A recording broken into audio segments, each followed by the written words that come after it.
Your Excellency, Mr. President, distinguished participants of the conference, it is my pleasure and honor to welcome you and all participants at the ADA University.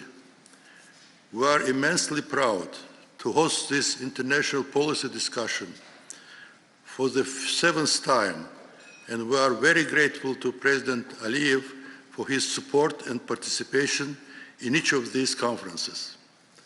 In the past years, more than 200 experts and scholars from 60 countries have attended our discussions held in Baku and 4 cities of the liberated Karabakh, and later published many articles on the regional and global issues. This year, ADA University International Conference brings together a record number of 80 foreign participants. More than 50% of the participants join us the first time. The topic of the conference is very relevant to the current state of the global affairs.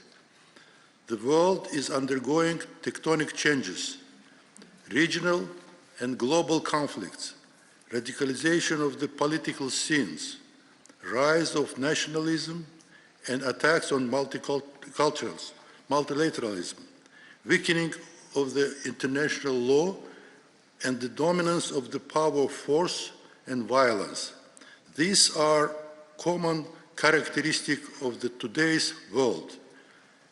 And to this climate, we will add to this climate issues, migration problems, protectionism, and trade wars. What kind of the future we are expecting? What will be the new global order? What is the role of countries like Azerbaijan in these developments and trends? Mr. President, after our yesterday trip to Karabakh and Khankendi, where we have witnessed impressive level of reconstruction and development, today we are honored to hear your views on these global and regional issues as one of the most experienced leaders in the world. We believe that your interaction with the participants and the follow-up panels will help to better shape and communicate the vision for peace in this region and around the world. I believe that our guests will leave Baku with more knowledge and positive impressions about Azerbaijan's rapid transformation and development. We thank you, Mr. President, once again for your time, and we look forward to your remarks. Please, Mr. President, the floor is yours. Good morning, ladies and gentlemen. First of all, I'd like to welcome you all in Azerbaijan and express gratitude to ADA University and its leadership and rector, Professor Pashayev, for initiative to launch this process. As it was already said, it's for the 7th time. The big group of international experts from different countries visit Azerbaijan to address important issues of global agenda. And at the same time, all these visits help to know Azerbaijan better, to feel the pulse of the country. And also, after liberation of historical territories of Azerbaijan, the regular visits of international experts to the liberated territories, of course, gives more information about the history of our country, the history of the conflict, and of course, today's reality of Azerbaijan, which cannot be separated from our glorious victory in the Second Karabakh War, and also in the unique precedent of restoration of the country's territorial integrity without international support and by its own means and by military political means. As Rector Pashayev said, yesterday you visited Khankendi, the city which unfortunately for many years, for more than 3 decades, was a center of Armenian separatism in Azerbaijan. Actually, the separatist movement, inspired and sponsored by Armenia, started in that city. The historical land of Azerbaijan, the very name Khankendi demonstrates its Azerbaijani origin and roots, which means the village of the Khan. But after illegal and absolutely groundless, from political, historical, economic, and cultural point of view, decision of Soviet government to create Nagorno-Karabakh autonomous district in Azerbaijan, in Azerbaijan's Karabakh region, unfortunately launched the process which led to aggressive separatism. In 1993, the creation of Nagorno-Karabakh Autonomous District was actually a time bomb which exploded when it was needed for separatists, for their sponsors, and for various actors which used the conflict for their political purposes. We put an end to that a year and a half ago by less than 24 hours military operation, which actually was the last point in our battle for sovereignty. So you've been there, you witnessed what is happening, and I think the best demonstration of today's Azerbaijan's reality is the visit to the regions, particularly the regions which suffered from devastation and Armenian occupation. Probably I will conclude now my introductory remarks to leave more room for discussions. I'm sure that yesterday's discussions and today and interaction between the experts will help all of us to elaborate joint approaches and exchange views on the rapidly changing world, which already absolutely different from what it was when we met last time, last year. Thank you very much once again for being with us. I wish you a pleasant stay in Azerbaijan.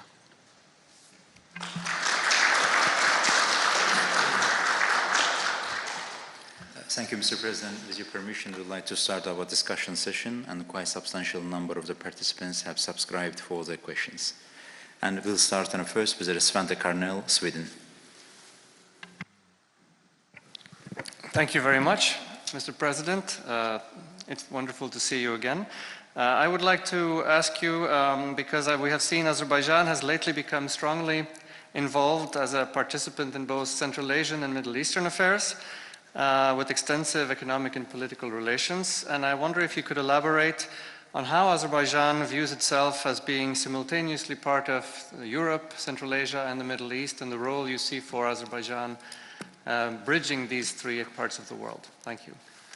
So this is partly based on our geography and the history of Azerbaijani people and the way how Azerbaijan developed through centuries, being at the same time part of Eastern and Western geography.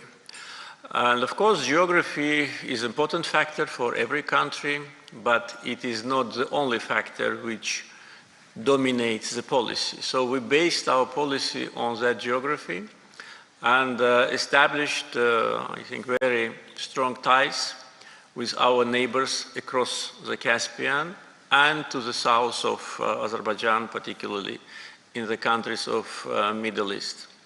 With respect to the long-lasting cooperation with European countries, with many of these countries, Azerbaijan signed or adopted a declaration on strategic partnership. So this already established platform allows us to play an important role as a geographical, political, economic, and transportation bridge between region of Central Asia and Europe. And we know that there is a big interest now to Central Asia from the West, whether it's European Union or United States or other international institutions, and of course planning the long-term cooperation with that region. It's only enough to look at the map to understand that Azerbaijan cannot be avoided. Though there are some in Europe who would prefer to separate Azerbaijan not only from this process, but also to build the dividing lines in the Caucasus, particularly in the Southern Caucasus. But these attempts, they definitely will not succeed, because not only geography, but also political, economic, cultural connections between Azerbaijan and the countries of Central Asia actually create this very unique atmosphere of partnership. So Azerbaijan geographically is a country of Southern Caucasus, country of Caspian, but at the same time we're just next to Central Asia. Only Caspian Sea is dividing us. So from point of view of practical cooperation, transportation, middle corridor, so we did a lot in order to help to build bridges and also to increase the volume of cargoes, because large investments in Azerbaijan's transportation infrastructure, particularly seaport, shipbuilding factory, our railroad facilities, and other logistical infrastructure which we created, actually today is instrumental. And we see that year after year, we see growing number of cargo going through Azerbaijan, not only from Central Asia, but also from China, and to China from Europe. So I think this is an important asset, and for any international actor which would like to make relations with Central Asian countries closer, of course, again, it's enough to look at the map and to look at the political interaction between the leaders of Azerbaijan and Central Asian countries. More or less the same we can say about our strong connections with the Middle East and with countries members of Gulf Cooperation Council. Azerbaijan established very strong relationships based on mutual respect and mutual interest. We already work actively on different investment projects. That also can be applied to the countries of Central Asia, where we already created several joint investment funds with some Central Asian countries and with some countries of Gulf Cooperation Council. So creating this synergy definitely will be to the benefit of all of us. Recently, just 6 months ago, we signed an important agreement between Azerbaijan, Kazakhstan and Uzbekistan on green energy cable under the Caspian Sea. So that will bring the vast green energy resources of Central Asia, which already some of them are available and some in the process, and add to the vast green energy resources of Azerbaijan and support European countries with respect to energy security. So far it is oil and gas, but it will be electricity generated from green energy. Just several days ago we held a regular Southern Gas Corridor Advisory Council in Baku. Part of the agenda was devoted to green energy. So transportation, green energy, security, stability, and of course joint efforts to strengthen statehood and independence of our region is an important international factor now. Our second question, Stephanie Fenkart, Austria. Thank you very much, Mr. President, for hosting us. It's a pleasure. I'm Stefanie Fenkart from Austria, Vienna, working for International Institute for Peace. And I've been here also last time, and I asked a question about reconciliation and mediation between Armenia and Azerbaijan. This time, however, I would like to ask a long-term question.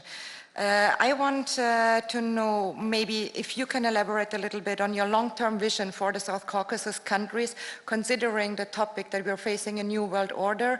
And maybe you can see that it's a long process between Armenia and Azerbaijan. It's going to be still long in the sense of coming to terms, getting to the peace agreement, but the obstacles can be overcome. But nevertheless, I think it is also important to have this idea like the European state having a vision on how to make war impossible in the future, and then at one point coming to an institutionalized form, which was the European Union. I'm not suggesting to follow this path, but what would be your long-term vision for the South Caucasus from where Azerbaijanis, Armenians, and Georgians would profit, considering also that geography is here to stay, as you mentioned before? Thank you.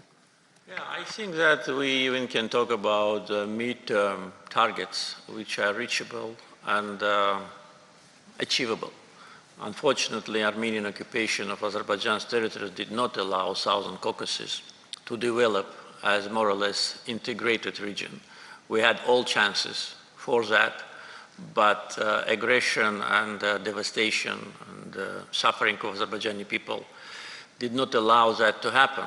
So Southern Caucasus was not integrated, though from economic point of view and point of view of transportation routes, and of course, energy security, that could have happened. If we look at the relationship between Azerbaijan and Georgia, we will see all those segments which I just mentioned: energy security, transportation, political dialogue, investments, economic advantages. So Armenia actually deprived itself from that, and actually, as a result of occupation and aggression, deprived itself from becoming a transit country, important transit country for Azerbaijan's energy resources and transportation routes. And all the transit of whether it's oil, gas, or cargo from Azerbaijan goes through Georgia. So Armenia could have been part of that process. It's their fault that they miscalculated the future development and sacrificed the economic future, their real independence, to this dream of great Armenia. When agreement between Azerbaijan and Armenia, and if is signed, then of course there'll be no obstacle of beginning of cooperation.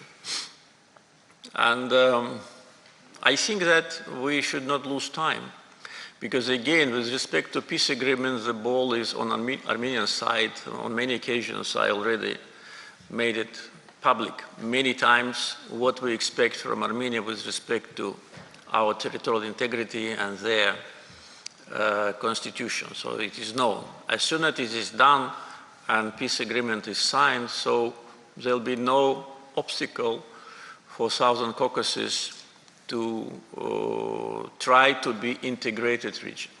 I think it can be a win-win situation for three countries of Southern Caucasus. And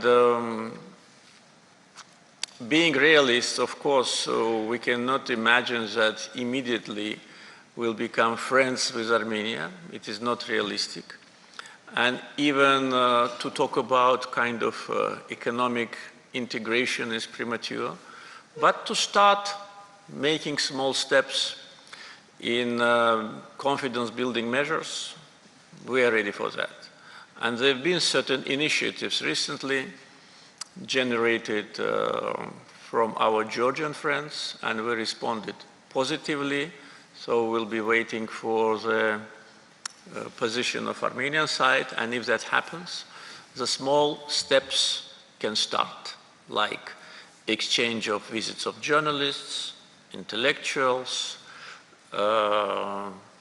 joint maybe sessions on transboundary rivers, because this is a serious concern for Azerbaijan, because Armenia is polluting Aras River, and also, by the way, Kura River needs to be addressed more properly en route to Azerbaijan. So all that can have a practical impact, and with these small steps, we can try to reduce mistrust. To build trust, it will take years, but at least to reduce it. So we are ready for that. Brenda Shaffer, United States and Israel. Hi. Good morning, President Aliyev. Good morning. We're in 2025. It's almost 5 years since the 44-day war. It's a time to especially remember the martyrs that died, especially young people defending their country, and the injured that every day are still part of the struggle. But it's also an opportunity to ask the Commander-in-Chief and the President that presided over preparing Azerbaijan and its military for this war, what your conclusions are after 5 years. We could say that since World War II, very few wars have had a true conclusion. They just sort of kick the can down to a continuing conflict. The Armenia-Azerbaijan war is one of the only one, including thanks to the September 2023 anti-terrorism operation, that has a final conclusion. So what are your lessons 5 years after the war as Commander-in-Chief? Urban warfare, low number of civilian casualties and damage to civilian infrastructure. What are the lessons for modern wars that unfortunately are still taking place as we sit here? Thank you. Of course, there are different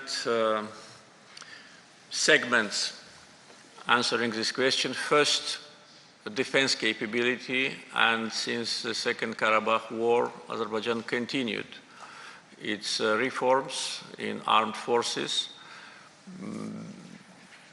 due to the fact that still the separatists existed on our territory, and we had to be ready for any kind of provocation. There have been certain military confrontations since 2020 war until 2023, when we completely restored our sovereignty.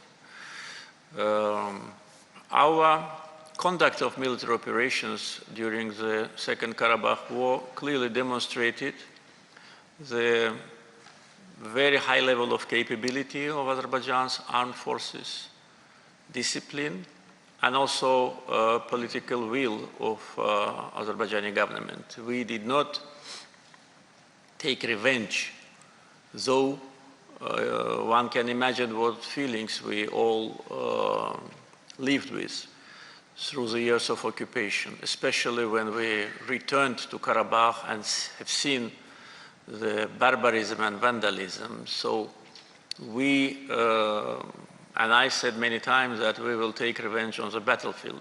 We will not do anything beyond normal human behavior and beyond the rules of war which we are committed to. And that was the case. We conducted the war with respect to all international rules and our own understanding about values. And this was appreciated by all the experts which thoroughly examined every day of 44 days war. So after the war ended, of course, the situation could not be considered as totally stable. Until September 2023, it was not. And we had casualties, and unfortunately, Armenia and those foreign forces which were behind them gave them very bad advices. Actually, on November 10, 2020, Armenia signed the Capitulation Act. And we all know from history what happens when one country capitulates. But it didn't happen. So Armenia tried to continue to behave as if there had been no 30 years of occupation, suffering of Azerbaijani people. There was no 44 days war. And they just got very bad advices from their so-called friends. And by the way, this process continues, though many times we warned them that they should not rely on those whom they consider their friends, whether it's old or new, because here on the ground, they will face us. And we have enough political will to defend our interests, our political interests on the international arena, and we cannot be a subject of any kind of international pressure which will divert us from our policy. So from military point of view, whether it's Second Karabakh War, anti-terror operation of September 2023, and what we are doing after in order to strengthen our military capacity is absolutely understandable, especially taking into account that there is a large process of militarization of Armenia, deadly weapons which have been supplied by new Armenian friends actually will not actually lead to peace and stability. It will only lead to potential tensions in the future.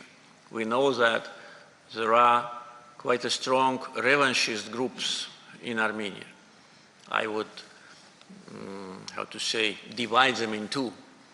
Active revanchists, those who are responsible for 30 years occupation, and passive revanchists, today's government, which tries to demonstrate so-called constructive approach, but in fact lives with the same feelings of revenge and revenge. So this is the reason why they are buying deadly weapons. Some of them they acquire free of charge. This is the reason why they're planning new military operations against Azerbaijan. And this is the reason why they do not want just to accept our legitimate proposal to dissolve the Minsk Group of OSCE. Because as we all know, Minsk Group was created to tackle the issues of Karabakh conflict. If Armenian government considers it is done, which they declare, and if they recognize Karabakh as part of Azerbaijan, there is no reason why Minsk Group should not be dissolved legally. De facto, it is not functional, but refusal to sign a joint application with Azerbaijan to OSCE to dissolve Minsk Group formally is a sign that they just are waiting for the time. They're waiting maybe for some changes, for some advantages in international situation. They counted very much on democratic administration to continue after the elections. So for them, the victory of President Trump was a big disappointment and frustration. We all know that. But nevertheless, political establishment of Armenia on the issue of Azerbaijan is not divided. It is consolidated. It's just a matter of vocabulary, matter of behavior, and matter of tactics. So we must be ready for that. So from military point of view and from political point of view. So until peace agreement is signed and Armenia puts down completely all territorial claims to Azerbaijan, which still exists in the constitution, and will demonstrate a sincere behavior to normalize relations with Azerbaijan, still there always will be a threat of new military standoff. And the last point on that is that since 2020, almost 5 years have passed, we still are facing absolutely groundless speculations and accusations of Azerbaijan that Azerbaijan is planning a new aggression against Azerbaijan. So already almost 5 years have passed, but still this black propaganda, mainly generated by the government of France and those who follow their policy in European Union, and also by State Department under Blinken. So this black propaganda continues.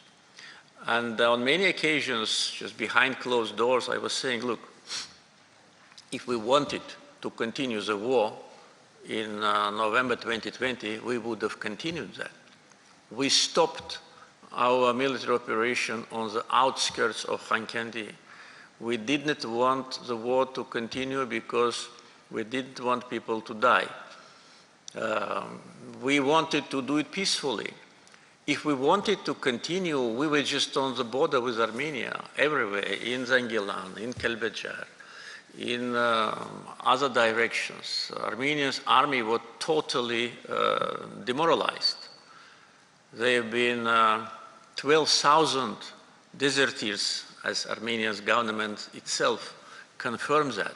So no one could have prevented us from doing what we are now accused of. So we didn't have these intentions, and we do not have these intentions. But at the same time, we must be alert. We should not forget 30 years of occupation. We should not forget the dreams of great Armenia, which still circulate not only in diaspora in France and United States, but also in Armenian government and in all political spectrum. You will hardly find any Armenian politician who does not dream about taking Karabakh back. This is a reality. We know this reality from different sources of information, and we have to live with that. So this is probably lessons which we learned from war, from post-war situation. And how post-war situation will continue to develop mainly depends on Armenia. We did what was absolutely legitimate. We restored our territorial integrity, sovereignty, put an end to separatism, and took control of our borders. And for us, this issue is done. But that doesn't mean that we will just ignore potential threats and potential danger. We must always be ready to push back. For that reason, we continue to spend substantial funds for military buildup. This is not because we plan so-called aggression. This is because we, as a victim of aggression, want to be able to defend ourselves and to punish Armenia if once again they decide to do something harmful to us. Daria Isachenko, Germany. Hermetli Janab President, thank you very much for this opportunity. I'm based at the German Institute for International and Security Affairs, and my question is about Turkey and Israel. Azerbaijan has good and close relations with both countries. And given the current tensions between the two, what impact does this have on Azerbaijan, and if Azerbaijan is involved in any activities to ease the tensions between Turkey and Israel? Teşekkür. Yes, you're right. Both countries are close friends of Azerbaijan. With Turkey, we are allies. We signed the Shusha Declaration in 2021. And formally became allies, though our alliance relationship de facto existed a long time before this formal procedure. And Israel is a friendly country to Azerbaijan, and for many years mutual friendship have been demonstrated in difficult times for both of us. Therefore, of course, for us, the tensions between two countries is very disturbing and a matter of concern. And as it is already known, though we never made it public ourselves, but already it circulates quite broadly, the first successful reconciliation between Turkey and Israel was, to a certain degree, facilitated by Azerbaijan. Because what now happens between two countries is not the first crisis. it is second in the foreseeable past. So during the first crisis, we played active role in order to try to bring countries closer. And it was not only Azerbaijan, but I would say that Azerbaijan was number one in this process. Again, it was behind the scenes. We never made it public. We never tried to praise ourselves for that. We just wanted to help our ally and brother, Turkey, and our friend Israel to rebuild their relationship. And as you probably know, there were also visible signs of this normalization, like a visit of President of Israel, Mr. Herzog, to Turkey, and meeting with President Erdogan, and also the meeting between President Erdogan and Prime Minister Netanyahu in New York. It was, I think, 2 years ago. So now we are facing so-called déjà vu. So we know the algorithm of our actions, and I can assure you that we are sparing our efforts in order to try to be helpful. Probably at this stage, to say something more than that will be not right thing to do, because again, it's a relationship between two countries, and it is up to them to what degree they want to make public any kind of process, if ever, which is happening between us.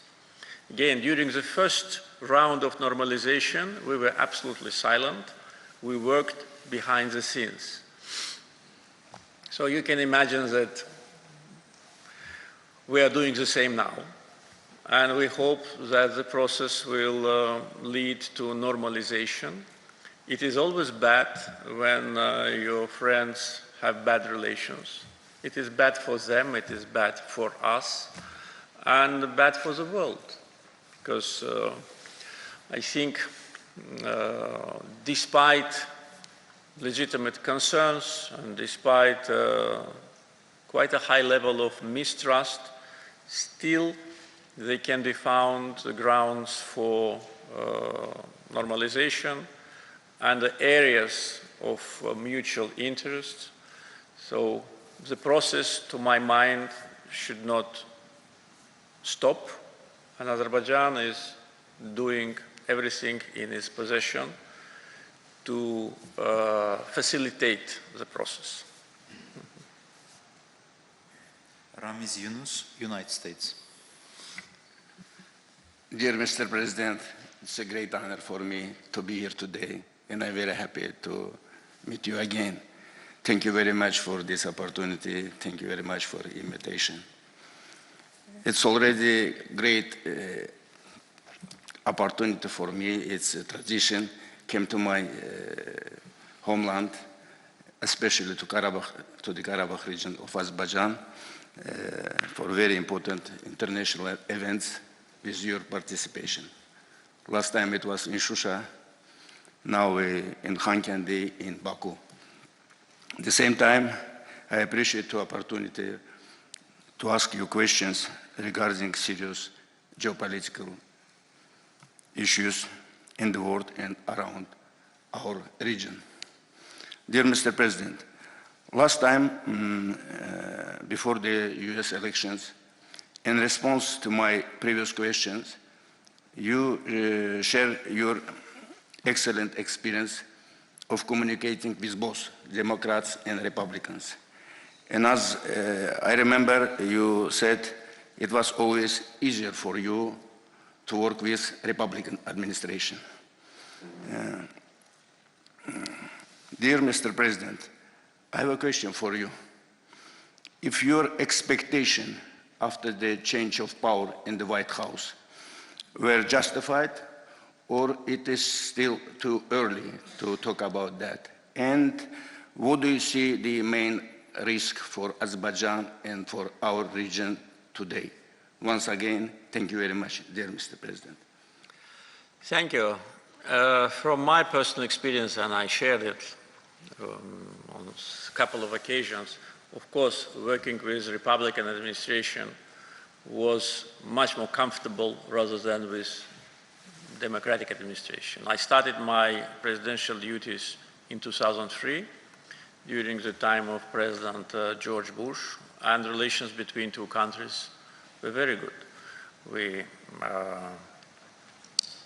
both of us highly appreciated mutual support and considered and publicly announced the strategic importance of our bilateral relations. Azerbaijan was among the first non-NATO countries which joined operations in Afghanistan and in Iraq, and that was based on the request from the US administration. Otherwise, we wouldn't have been there. We provided not only physical support through a large number of our military servicemen, but also provided important transportation link to Afghanistan, whether it's air connection or our land facilities and through Caspian Sea. So it was highly appreciated by US governments during the administration of President Bush. Situation changed a little bit, but not dramatically after President Bush ended his duties. But during the times of Biden-Blinken administration, relations between the United States and Azerbaijan can be characterized as relations in crisis. And the reason for that was not us. We always wanted to have good relations with the United States, which is the strongest country in the world. But it was because anti-Azerbaijani policy of State Department run by Mr. Blinken and many anti-Azerbaijani people in administration of President Biden. So I can name various facts which created frustration in Azerbaijan. I think the only one is enough, how sanctions have been reimposed on Azerbaijan. So when Azerbaijan was needed to the United States, so-called 907 Amendment to the Freedom Support Act, which was discriminatory to Azerbaijan, was waived.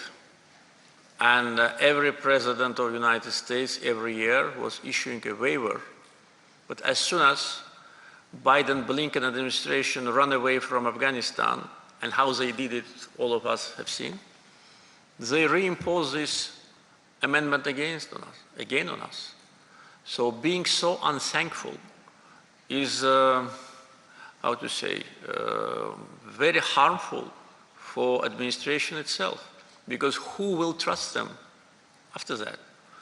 And our level of trust to Biden-Blinken team was close to zero. Our relations were in deep crisis. United States under Biden-Blinken team took unilateral side with Armenia. That was for the first time officially since the Armenian-Azerbaijan conflict started. Yes, we all knew what kind of support Armenia had in all democratic administrations, but nevertheless, never in the history of American mediation to the process, they took unilateral side with Armenia. It's enough to remember April 5th last year, very strange meeting in Brussels with participation of Mr. Blinken, Madame Ursula von der Leyen, Mr. Borrell, and Mr. Pashinyan. Unprecedented meeting which this team of American and European politicians never had with any country of the world, not only of post-Soviet area. And we had enough credible information that part of the agreed protocol was devoted to military buildup. And we raised this issue in advance in order to prevent it. And then it was deducted from the text of the document, but de facto it existed. And based on that, so-called European Peace Facility Fund allocated first tranche to Armenia to buy weapons. Another important milestone in deterioration of US-Azerbaijan relations under Mr. Blinken was a strategic declaration, strategic partnership declaration, which was signed 5 days before President Trump came to office. On 14th January this year, in Washington, Secretary Blinken and Armenian foreign minister signed declaration on strategic partnership in a rush, in a hurry, just as thieves, you know. Just 5 days, the new team has come. President Trump, he will determine the policy. What is the reason for that? That was another anti-Azerbaijani move by Mr. Blinken. I regret it very much because I trusted him a lot in the beginning of our communications. But, well, unfortunately, I was wrong. So attempts to build dividing lines in the Caucasus, to isolate Azerbaijan, to discriminate us, to spread rumors about Azerbaijan. As soon as Biden-Blinken team left the office, all these insinuations against Azerbaijan immediately stopped. The media, which was very aggressive on us, those whom President Trump calls fake news, like Washington Post, New York Times, Politico, etc., they immediately stopped publishing all ugly articles about Azerbaijan. We knew that the source of these articles is State Department. The same was with USAID. Now, by the way, our general prosecutor is investigating the illegal activity of USAID. I was already informed about the preliminary investigation, and it demonstrates the scope of anti-Azerbaijani activity and attempts to undermine our government, the clear attempts to intervene and interfere into our internal affairs. As soon as the portfolio is ready, we will submit it to President Trump's administration so they can take serious measures about this corrupt USAID and its corrupt leaders. So this is a history, and well, I can talk about that history maybe for several hours, but most important is now, yes, whether we already got what we expected. I would say yes, because first, anti-Azerbaijani trend in US policy stopped, and this is already a positive sign. Second, there have been already high-level contacts between members of Trump's administration and the Azerbaijani team on different levels with a very productive and mutually acceptable agenda. And third, taking into account the agenda of Trump's administration, we can foresee that this period in our relations will be a very good opportunity to strengthen our partnership. And also we have experience in working with Trump's administration during his first term, which was also very positive. We didn't have any crisis in our relations. Yes, our relations were not as active as we would have wanted them to be, but that was first term. Now, when President Trump and his team have seen European Union's hypocrisy against him, have seen how European leaders were behind the plot against him, supporting Madam Harris. So he felt it on his own skin. So his second term, definitely, that's my assessment, will be much more active and much more concentrated on Americans' national interests than his first. And in American national interests, this I can say with full authority, strong relations with Azerbaijan are very important for this region, because Azerbaijan as a leading country in Southern Caucasus, Azerbaijan as a part of Global South with a strong position in non-aligned movement, where we've been successful chair for 4 years, with our strong connections with the region of Central Asia, what we already discussed, and with capability, with economic potential, with energy resources, with army which demonstrated its strength on the battlefield, not on the parades, and with all the rest, with political connections, can be a very important partner for United States. We want it to happen. We see that it is happening. At the same time, we understand that now President Trump and his team are preoccupied with much more urgent and important issues of global agenda. So we are waiting for the time when we will engage or maybe re-engage in a very strong, predictable, long-term strategic relationship with the new administration. Thembisa Fakude, South Africa. Thank you, and good morning, Mr. President. Thanks very much for having us. It's my second time in Azerbaijan. I met you last time in Shusha during the Global Media Summit, and thanks again for being invited.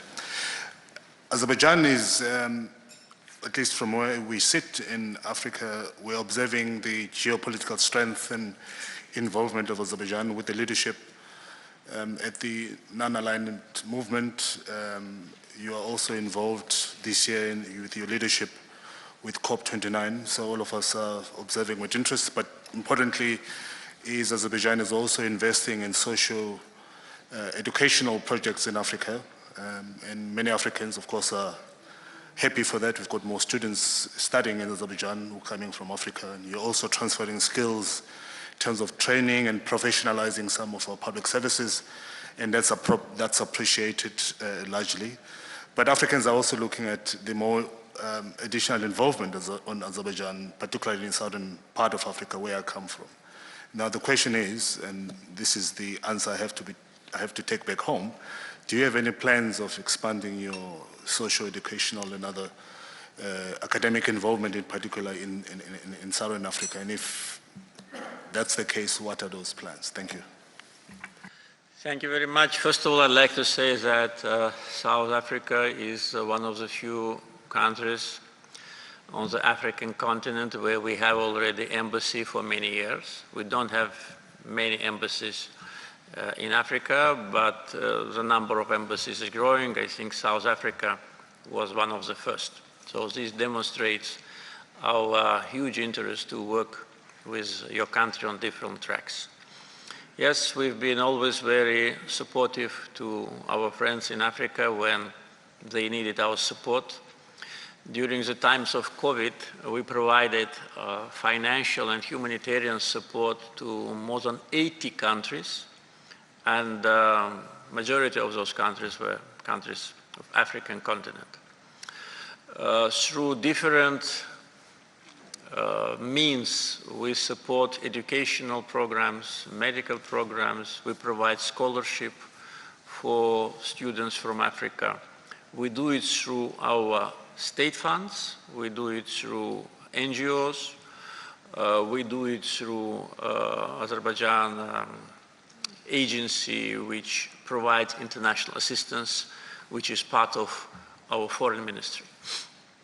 So all that is happening.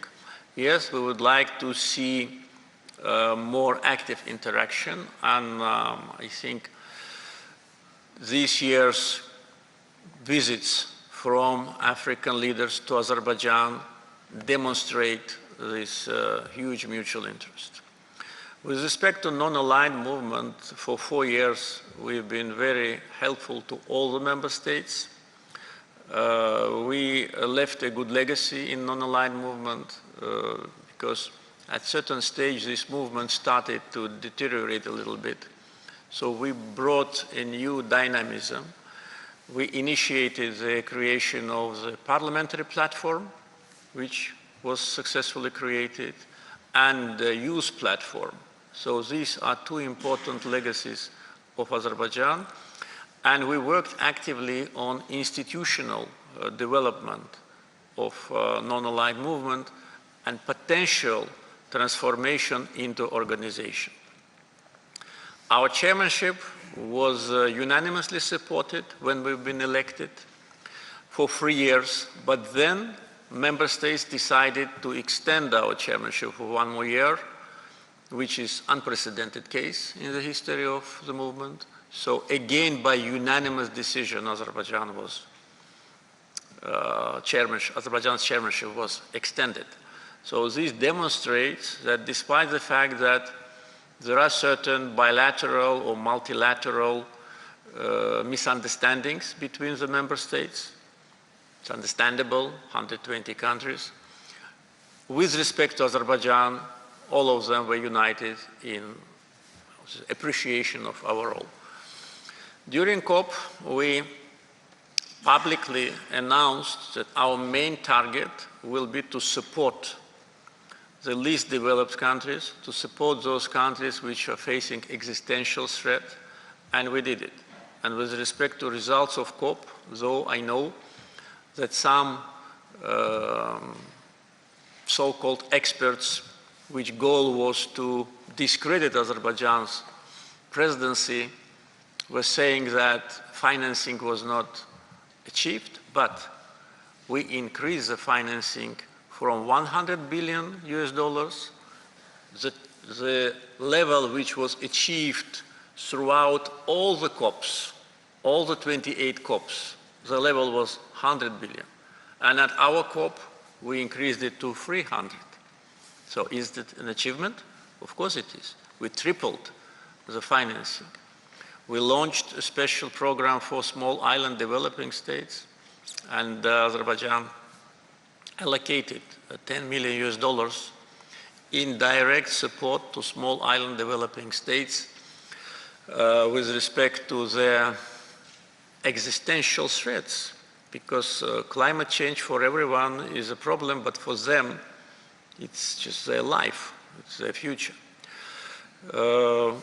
During COP, another important achievement was agreement on making carbon market functional.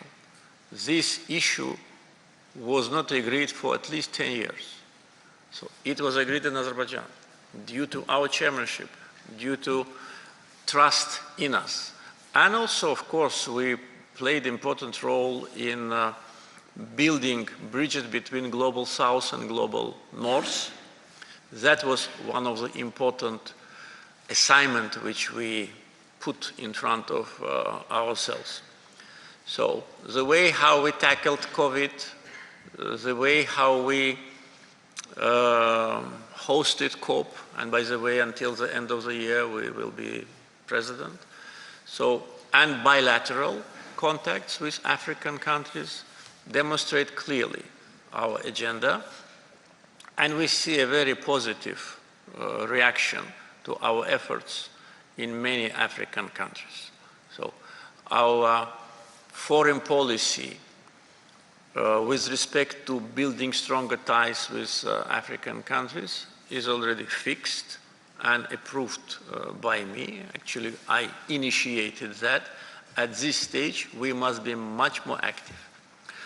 And also coming back to what we already discussed with respect to occupation and relations with Armenia, during all those years of occupation, our main foreign policy priority was restoration of territorial integrity. All our efforts had ultimate goal to restore sovereignty and territorial integrity, though that's why many other important issues of our potential foreign policy agenda were overshadowed. And it is understandable, because that was national idea of Azerbaijani people and Azerbaijani state. Now, when this issue is done, we have many more time, much more time and many more opportunities to build stronger relations with countries which we consider friendly, which never did anything harmful to Azerbaijan, unlike some other countries from some other continents, and which appreciate friendship. And we are ready to work on those issues which you mentioned and also on other issues. We already are in the phase of providing low-interest loans to some countries in Africa to tackle important issues. We already are elaborating our investment portfolio for some countries in Africa with which we have close relations. So it will not be only humanitarian, it will be also business, it will be investments, and of course, political ties. Anton Dimovic, Croatia.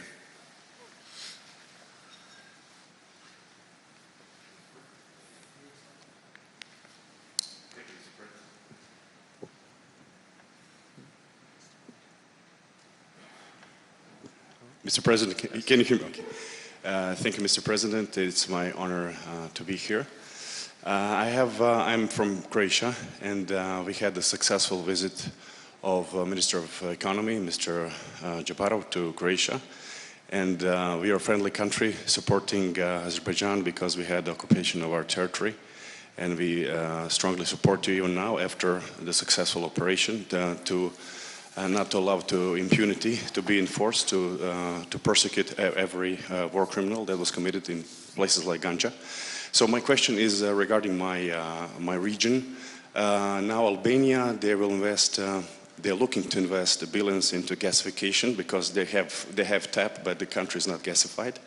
And Croatia is actually now using European money to extend its gas pipeline system.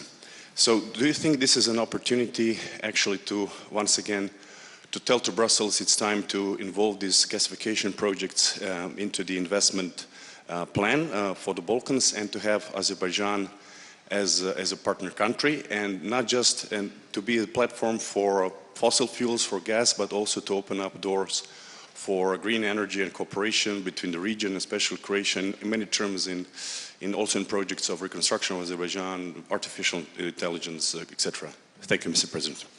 Thank you.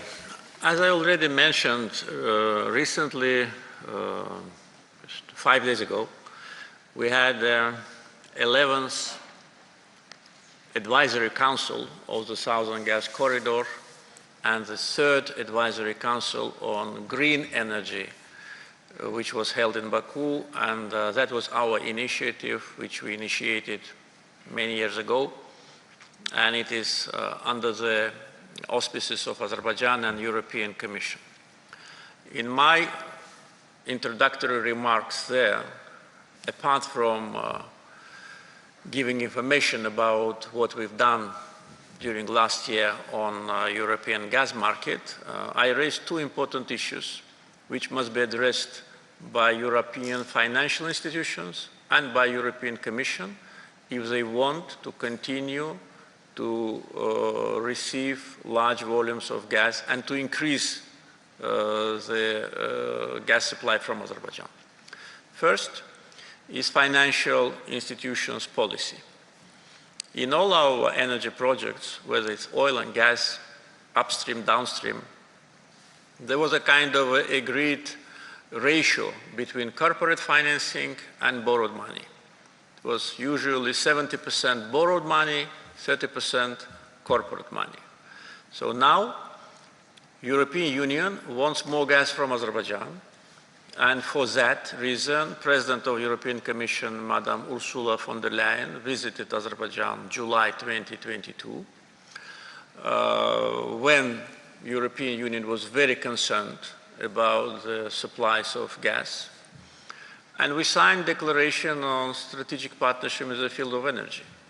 And since that time, based on the request from European Commission, we increased the gas supply to Europe almost at a level of 60%, from 8 BCM in 2029 to almost 13 in 2024. And many more European countries, including Croatia, became recipients of Azerbaijani gas. Now, we have more gas for export from existing fields, where we'll have new phase of development of these fields, from the fields which are producing gas on the initial stage, and we will have several billion cubic meters of gas just because we will install green energy power plants that will save us a lot of gas, which today we use to produce electricity. So all that roughly makes our potential increase of gas supply minimum at the level of 10 BCM, minimum. I don't want to be more precise, but when I say minimum, I always try to be very conservative in my assessment, so it means that very small minimum. Transportation infrastructure, Southern Gas Corridor is fully packed. There's no room there. It must be expanded. Again, how? With borrowed money and with corporate money. But here we come to the point that European Investment Bank, EIB, stopped completely financing fossil fuel projects.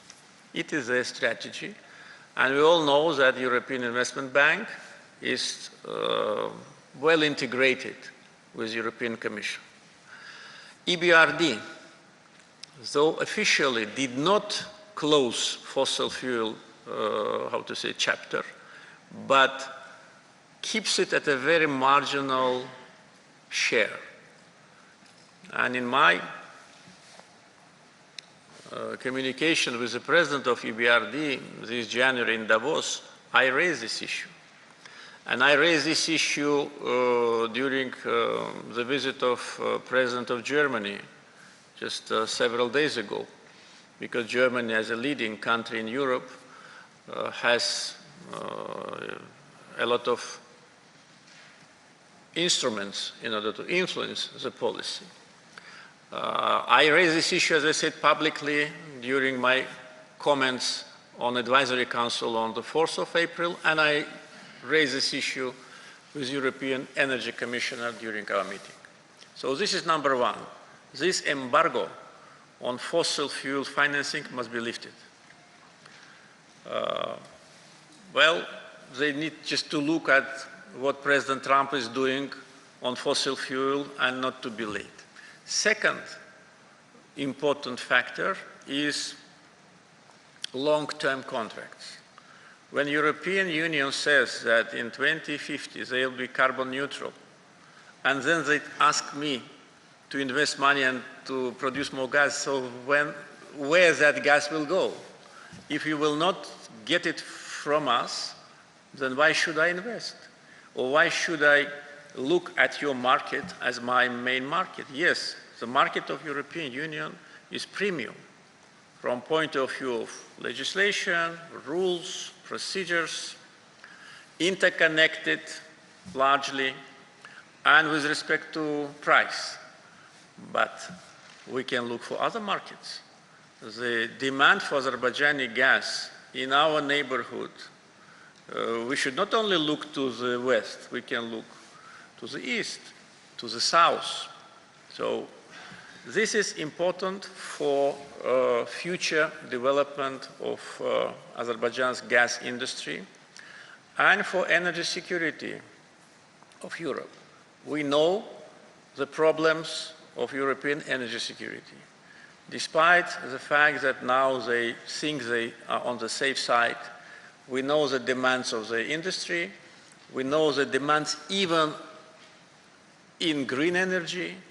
Despite large investments in green energy still, European Union will be in shortage of electricity, and for that purpose we are now working on the green energy cable on the Black Sea from Azerbaijan to Romania. 4 gigawatt, by the way, and it's only the beginning. So they in European Commission should take out the glasses and look to the world from a realistic point of view and appreciate countries like Azerbaijan, not to try to, divide the Caucasus into their favorites and those whom they don't like, and to behave as good partners. We are ready for that. And with respect to Croatia, we started to supply gas to Croatia last year. Now our gas supply covers 12 countries. 10 of them are European, 8 of them are members of EU. You also mentioned about Albania's gasification. Just would like to inform you that Albania's gasification project in the city of Korça will be invested by Azerbaijan. So it's already agreed. Albanian government selected that city, and I think this year we will start investments in gasification. We have experience in that. We invested largely in gasification of Georgia, where now I think the level of gasification is something like 80% probably. It was 30 when we started with our money. We are now discussing the gasification project in Bulgaria. Yeah, Bulgaria has gasification, but limited. And Bulgaria today, if I am not mistaken, has about close to 50% of the gas consumptions coming from Azerbaijan. And we are ready to do the same in other countries. So, and by the way, with Croatia, it's not only limited our discussions on gasification or gas supply, but on other issues also related to energy. Yeah. Thank you. And thank you for this question. It allowed me once again to bring this important issue to the attention of our partners in Europe. Omar Ashor, Qatar, United Kingdom. Thank you.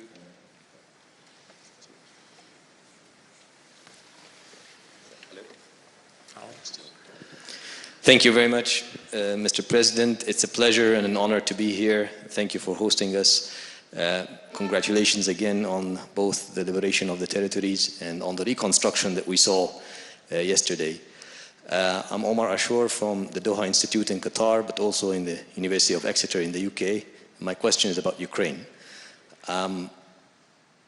What is the Azerbaijani position vis-à-vis the Russian war on Ukraine?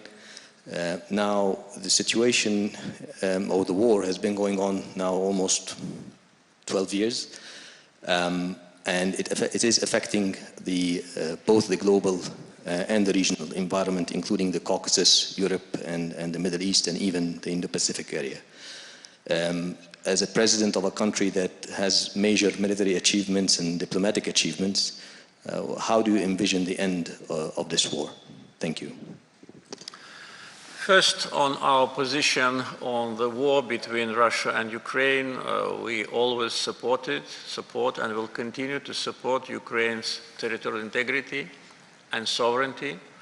And as a country which suffered from occupation and deterioration of our territorial integrity, we, of course, fully understand this situation.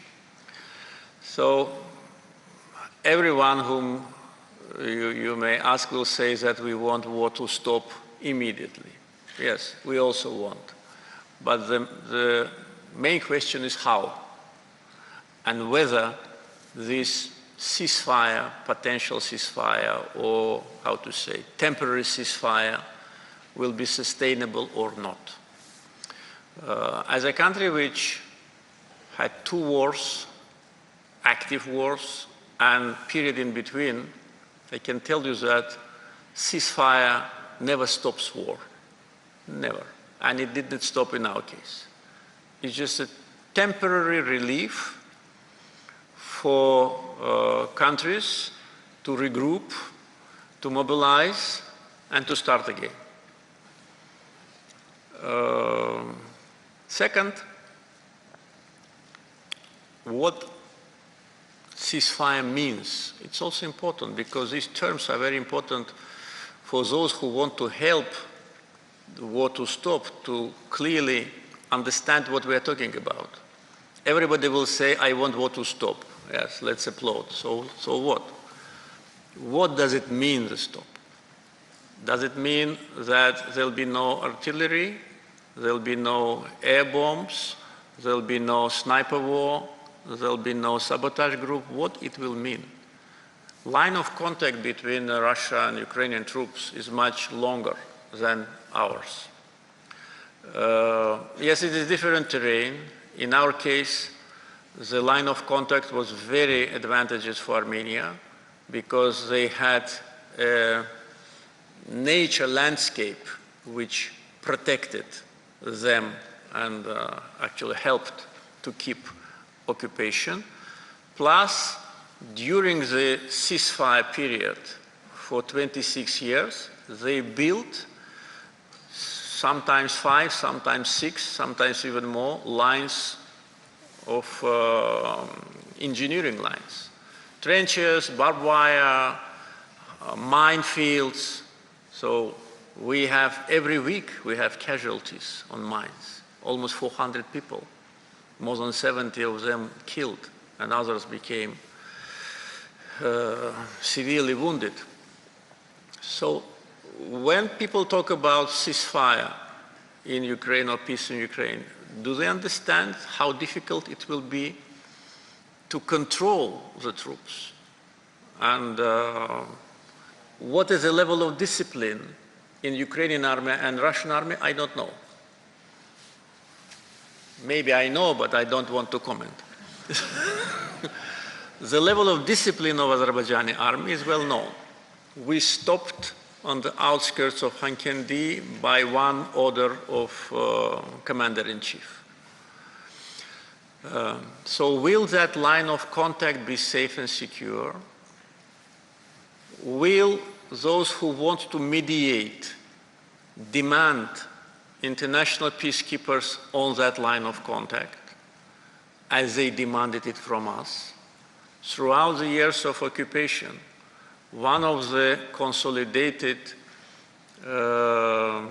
messages of United States, Russia, and France was to bring so-called peacekeepers on the line of contact. So what it meant? It meant that they wanted us to agree for occupation.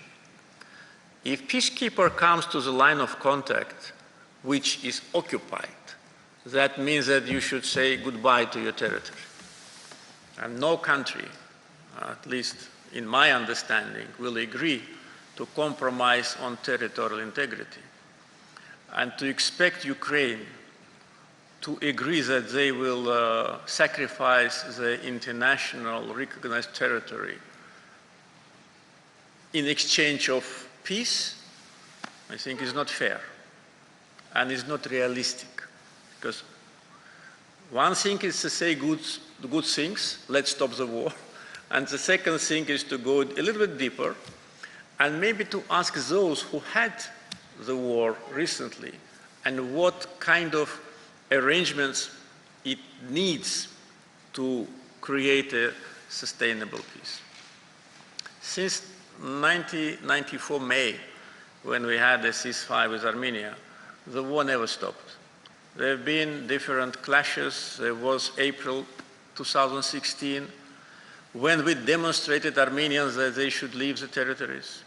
We didn't want to enter in the large-scale military operation. That's why it lasted only 3 days. But we demonstrated them that we can liberate territories, and we liberated territories. Small, but they did not take that lesson. And then there were several more. The sniper war never stopped throughout 26 years. And even now, you can see that a lot of shootings on our border coming from Armenia. And if ours shoot, they shoot only in response. Discipline in Armenian army is very low. They recruited people who never served or maybe served 30 years ago in army, civilians, these so-called paramilitary groups, veteran groups, and people who do not serve in the regular army because of lack of human resources in Armenia. So all these questions, of course, it's a big topic, so we can talk hours about that. But without addressing this core issue, it will not work. Me personally, being a realist, I do not see in the foreseeable future any prospect for peace between Ukraine and Russia. Russia declared occupied territories as part of Russia. How they can step back from that? Ukraine considers, as the whole world, these occupied territories as part of Ukraine. And Azerbaijan considers them as part of Ukraine. How can they sacrifice and say, no, it's not part of Ukraine? Well, if it happens, then it means that I do not understand something in international politics. And unfortunately, wars end when there is a final capitulation act. As our friend mentioned, from Croatia, they liberated their territory, came to their border, and stopped. And we did the same. We came to our border and stopped. That's how the wars end. This is real world. Ambassador Hulusi Kilic, Turkey. Thank you very much, Mr. Hacıyev.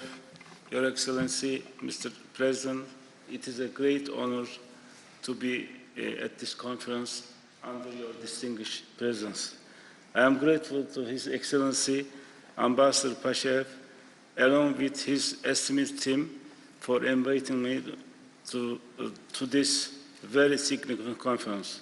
Ada University is a unique institution in the region that organizes important international conference on the current topic. Mr. President, I am proud to say that with the historical victory of the 44-day war and the 23 hours anti-terror operation, you have written a history for the future generations. They will always remember your legacy. You have restored not only territorial integrity of Azerbaijan, but also international justice. Before asking my questions, I would like to draw the kind attention of the distinguished participant to your two most recent major historical successes. First, your remarkable achievement as a chairman of the No-Alignment Movement for 4 years. You truly revitalized this movement. During your chairmanship, the first 2 years coincided with the global pandemic. We will never forget Azerbaijan's vaccination donation to many African countries and the emphasis you place on women and youth during your tenure, as you said. Second, your success in hosting COP29. In just 8 months of preparation, you achieved a miracle. The organization of COP29 was outstanding. Despite boycott call from some European leaders, such President Macron, nearly 80,000 guests and 70 heads of state and government attended. I was very proud to witness this historical success. I would like to extend my warmest congratulations. Your Excellency, we know very well that you attach very great importance to the Turkish Organization of Turkic States. And this year, Azerbaijan will host the upcoming summit. Next month, an informal summit will be held in Budapest.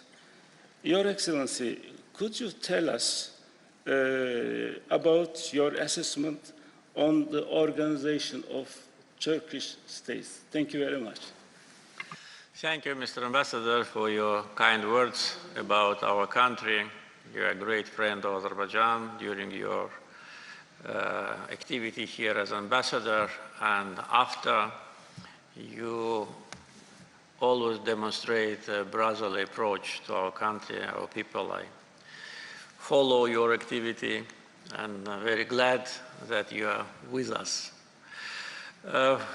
Azerbaijan is a country which always played a very active role in cooperation between countries of the Turkic world. We initiated the first informal summit last summer in Shusha, because I told my colleagues that it is not enough to meet once a year. Let's have 2 sessions a year.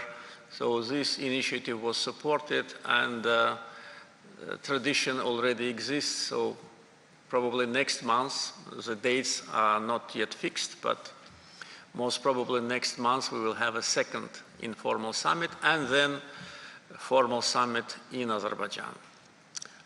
Relations between the countries of Turkish world are extremely important for us. For us, it's one of the main priorities in our foreign policy. We are united by history, by ethnic roots, by language similarities, and by culture, by traditions. And we want to see organization more consolidated and more result-oriented. For that purpose, Azerbaijan is doing its utmost. From point of view of interaction between member states, I think we have a very good atmosphere. I follow closely also bilateral track between member states and see that we don't have any points of disagreement on bilateral track and also on multilateral. But at the same time, I think that the efforts all of us are demonstrating are not enough in today's rapidly changing world, as the topic of your forum is. Really, we should not be too late and should not miss this opportunity in converting our organization into an important global actor. There is a great potential for that. Huge geography, human resources, natural resources, transportation routes, and this organization is based on ethnic roots. We know many organizations, don't want to compare with any, but uniqueness of organization of Turkic states is that it is based on ethnicity, on common roots, on tradition, on common values. And we share these values. Again, it's difficult not to compare, but excuse me, I will.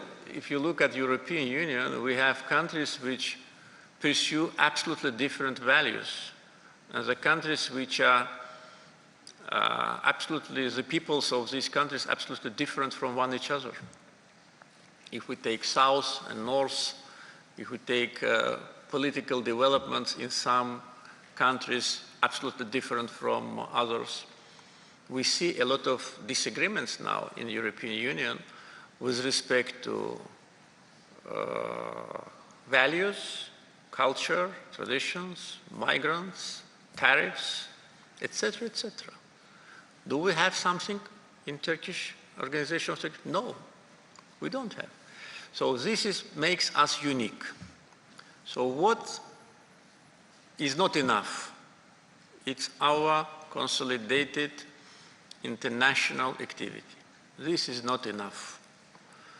And we want to be more vocal, to be more active, and to have our say in global affairs.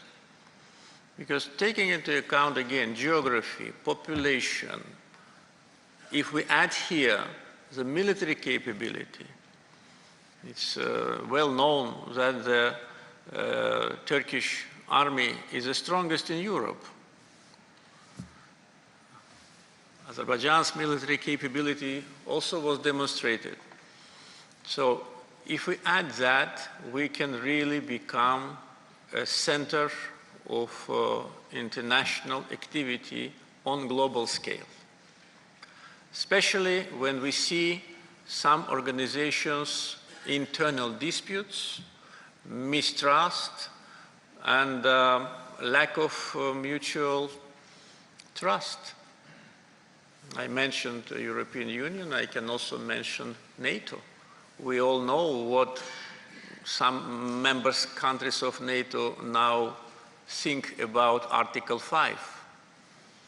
Well, whether it will be taken into account or not, there is a certain mistrust in NATO, which is considered to be one of the strongest international organizations on a global scale.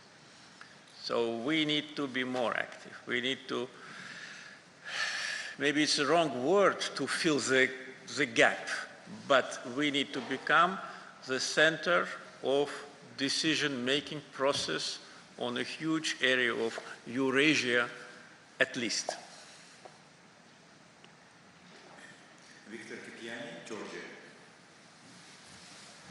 President Aliyev, thank you for your time to meet us, and thank you always for the very candid and open-minded manner of addressing our questions, which I personally very much acknowledge and respectful for. There is a certain overlap between different questions, which is quite understandable. We've touched on the region, the South Caucasus, which is our geopolitical and geoeconomical habitat. Still, if we could refocus on that region, since the concept of region is gaining a traction, a new momentum. In this time of volatility in terms of redesigning global supply chains, etc., how the region could portray its geopolitical and geoeconomical ego and make itself more competitive, to expand a little bit more on that. And also, as someone who represents Georgia, is from Georgia, to address that question in the context of our bilateral ties. Something which we very much enjoy as the legacy of two famous leaders being laid down in the beginning of the 90s, and therefore quite natural, organic, and understandable is my question to you as to the visionary leader of the region. How do you see the prospects of those bilateral relations, as I'm pretty much sure that we're the gates to each other's future successes. Thank you so much. Thank you. Definitely relations with Georgia for us are of strategic importance, and due to the historical connections between our peoples, our mutual past as being non-free and non-independent, and also period of independence where from the very beginning Georgia and Azerbaijan demonstrated very high level of mutual understanding, partnership, friendship, and actually managed to transform the region of Southern Caucasus into strategically important. It was done by us only, by Georgia and Azerbaijan. Situated between two seas, Caspian and Black Sea, we are the gateway for each other to contact different regions and continents. So the prospects, I'm sure, will be as bright as our present. Just among the last developments which indicate the close partnership and friendship relations between two countries, I would name the visit of Prime Minister of Georgia, the first after elections. Usually the first visit after elections has a very symbolic sense. So the first visit was a visit to Azerbaijan. And also we expect soon the first after elections visit of the President of Georgia also to Azerbaijan. So these two facts, a clear indicator of our relationship, our commitment to each other and our friendship. Of course, we can talk a lot about the projects which unite us. They're well known, therefore I don't want to take much of your time, but they're important not only for us, for our peoples and countries, but also for a large geography. Especially now when we are adding to that green agenda, which we just discussed briefly. Again, it's a green corridor for Azerbaijan and Georgia, transportation corridor, middle corridor. It cannot be avoided. Frankly speaking, I was surprised when I was informed about the comments of President of European Commission, Madam Ursula von der Leyen, which she made in Uzbekistan at the summit of Central Asian leaders with the leaders of European Commission, when she was talking about opening the border between Azerbaijan and Armenia and Turkey in order to facilitate the middle corridor, as they call it in Europe, Global Gateway. That was very strange because this corridor exists and Armenia plays no role in that. We can understand the feelings of European bureaucrats towards Armenia, but you cannot ignore the map. And we in Georgia and in Azerbaijan, we provided all those facilities which today help Europeans to communicate with Central Asia.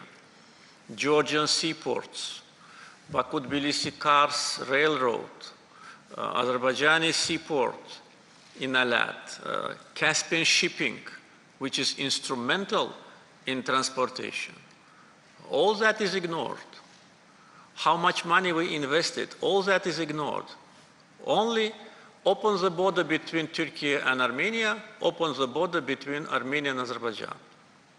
What Europe has to do with that? It's none of their business. Relations between Turkey and Armenia and Azerbaijan and Armenia, the longer distance between European Union and these issues is the better for everyone. But there was not a single word about Georgia, as if Georgia do not exist. This is unfair.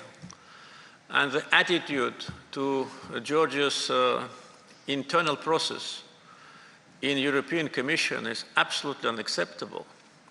This is a behavior of colonialists.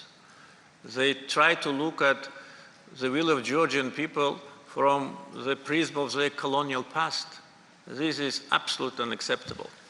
And people of Georgia know that we are with them, and the government of Georgia knows, and internal issues of Georgia must be resolved by Georgian people, not by bureaucrats from Brussels. So with respect to all that, we need to strengthen our partnership between Georgia and Azerbaijan. And as already we discussed during the previous questions, to look at opportunities of Southern Caucasus to establish ties without any facilitator. We are fed up with these facilitators. We had those facilitators for 28 years, this notorious OSCE Minsk group, which only goal was to seal the occupation and to transfer Karabakh to Armenia. And now when we hear about someone who wants to facilitate, we are a little bit concerned. So let us ourselves, we live here in the region, we as Azerbaijan, want to have good neighborhood relations with European institutions, primarily European Commission, but not at the expense of our interest, not at the expense of their continuous attempts to interfere into our internal affairs, finance different segments of our society, brainwash our young generation, and to poison the brains of some people in our region. So this is how we want to see Southern Caucasus as leading countries of the Southern Caucasus. Azerbaijan and Georgia, of course, should take the main burden for cooperation. But of course, Armenia, when and if agrees to, amend its constitution with respect to territorial claims against Azerbaijan, can join the process, and we can think about future long-term predictable situation in our region. Fawn, United Kingdom. Mr. President, thank you again for this tremendous opportunity. Rick Fawn from the United Kingdom. If I may just also take this opportunity to say that the embassy in London does fantastic outreach, and it's a tremendous privilege and pleasure to work with them.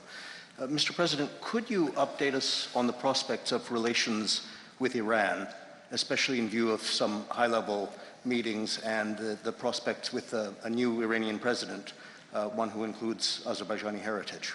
Thank you very much. We are waiting for President Pezeshkian to pay a visit to Azerbaijan this month. We consider this visit as very important with respect to the future development of bilateral relations and regional development. There have been several visits of high-ranking officials from both countries in recent months. We've been very encouraged by the election process in Iran, which led to the victory of the president, and with the messages which we receive from Iran. So we want to have good relations with all our neighbors, including Iran, and there is quite a substantial part of economic and transportation agenda, because we talked about middle corridor, but at the same time Azerbaijan is part of another important corridor, north-south. And again, it's only enough to look at the map to see that it will be very difficult to avoid Azerbaijan while building these connectivity lines. And on Azerbaijani territory, all the works with respect to highway and railroad infrastructure is done. We only, with respect to the expected large volumes of cargo, are now modernizing our railroad. It exists, but we need to expand its capacity to be able to receive all cargoes from south to north and backwards. Many issues related to energy infrastructure, electric energy lines. We export electricity to Iran and also work on issues related to multilateral cooperation in the region. Yes, we cannot forget tragic events which unfortunately happened, like a terror attack on our embassy, but that was before President Pezeshkian came to power. And we are absolutely sure that that was an organized act of terror against Azerbaijan, and all the narratives that it had some personal grounds, absolutely groundless. For 40 minutes, the terrorist was trying to, and actually managed to penetrate the building, and then when he was pushed back by unarmed security officer, He already managed to kill one and to severely wound 2 others. And for 40 minutes, there was no police around in the city center. Can you imagine that? It's not possible to imagine.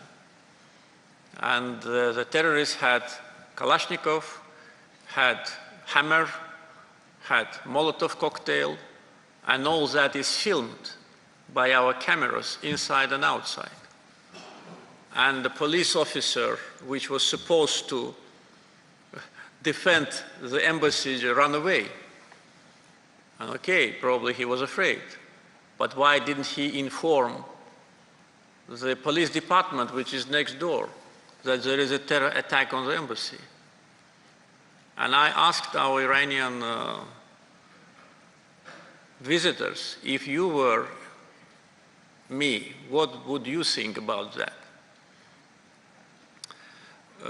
That was very unfortunate, and you know that we pulled back completely our embassy staff.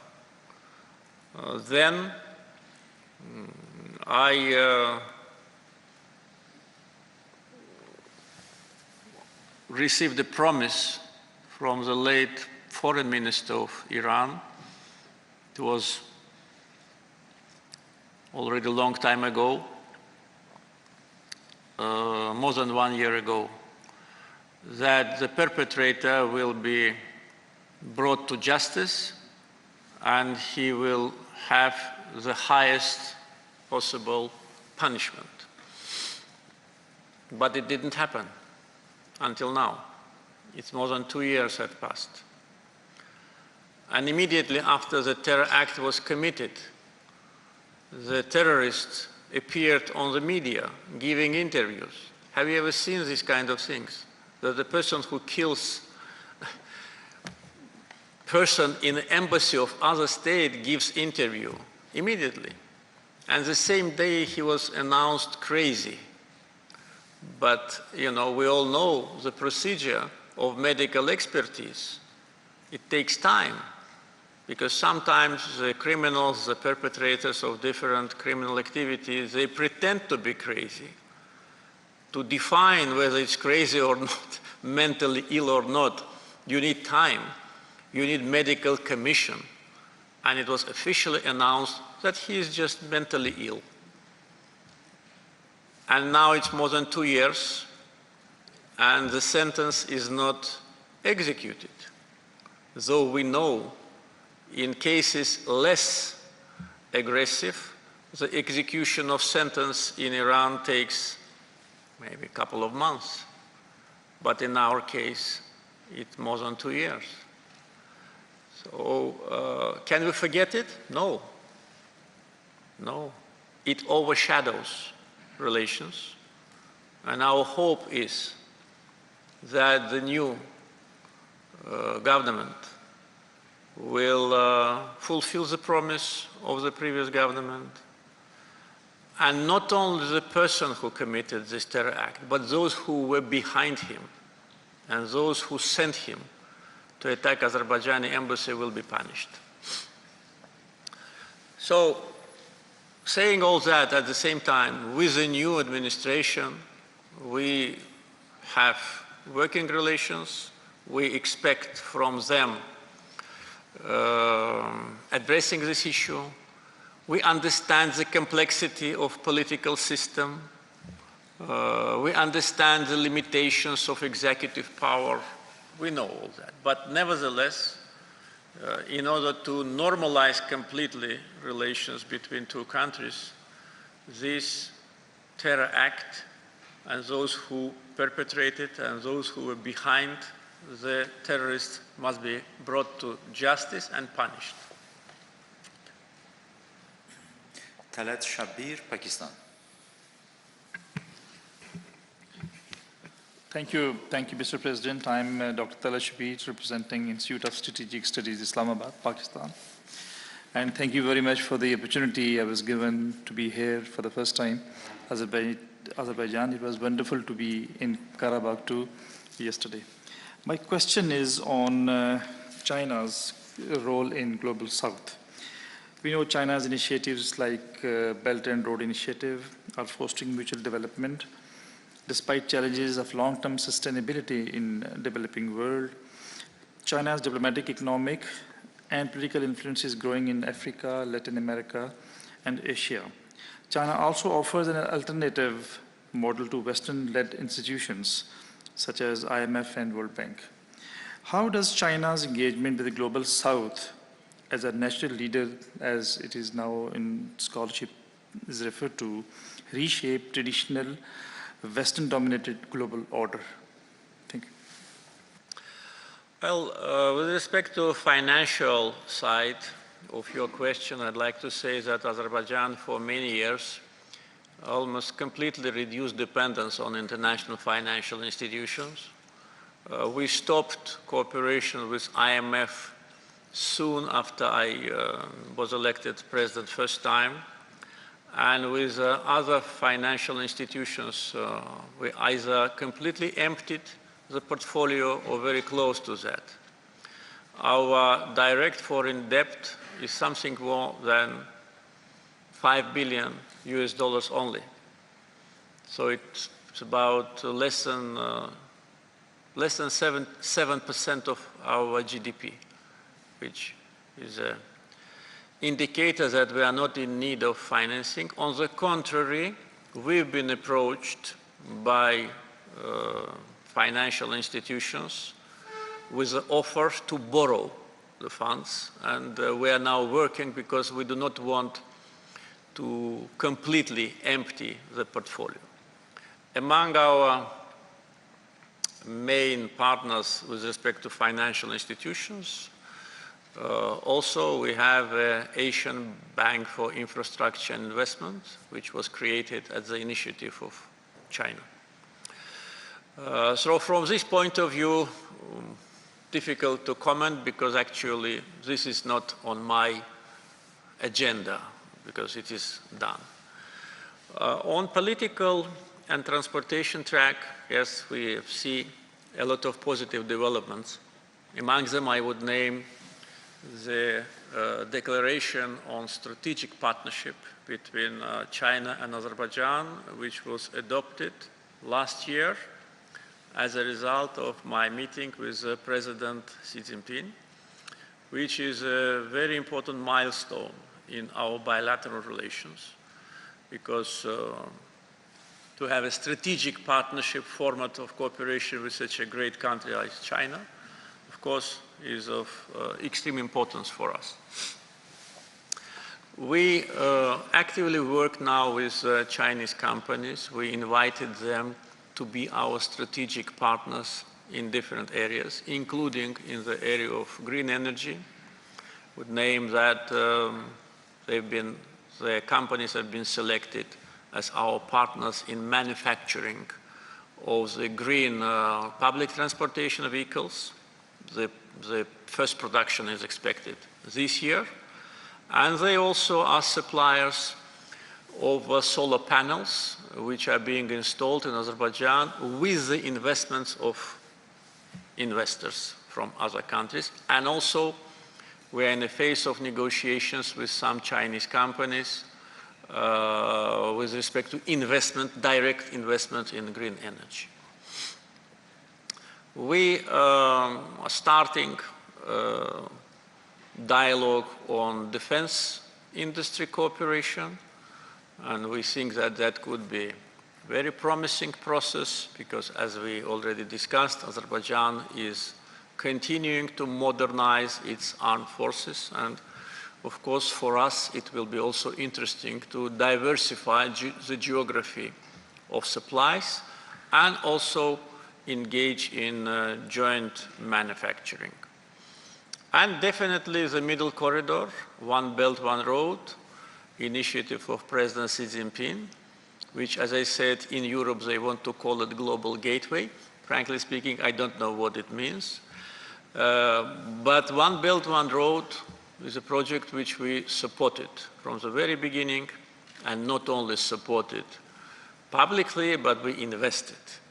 We built the biggest on the Caspian shore seaport. We are now manufacturing 6 vessels on our shipyard. Our shipyard is now fully packed with, how to say, orders. We upgraded our railroad and even invested additional funds on the increasing capacity of Baku-Tbilisi-Kars Railroad on Georgian territory. So now its capacity is 5 million tons. We think that part of the cargoes from China will go also through Zangezur, through Zangilan Road, and by the way, coming to the previous question, one of the issues which we are discussing with the Iranian side is to build a bypass, bypassing Armenia, and to connect Nakhchivan with mainland Azerbaijan through Iranian territory. The highway bypass is being done. We are building the bridge. And the railroad bypass is something which Iran and Azerbaijan must agree, because Armenia blocking us from access to Nakhchivan, we cannot sit and wait, so we agreed that we will build a bypass and Armenia will continue to be a deadlock in the region. So transportation definitely, and middle corridor will be one of the most important factor of our bilateral agenda from practical point of view. And of course, Azerbaijan also is an active country of Global South, and China plays a very important role in Global South. So here, and also is member of non-aligned movement, where we chaired for 4 years. So it is a very diversified relationship, very strong, and with a great potential for the future. Mr. President, we are almost 2 hours, and considering your busy schedule, and we have also quite a substantial number of the questions. With your permission, at this stage, we still have around 8 or 9 questions, but with your permission, I can somehow combine the questions together. If audience is not tired, we can continue. Then our next question to Jordi Hukla, Spain.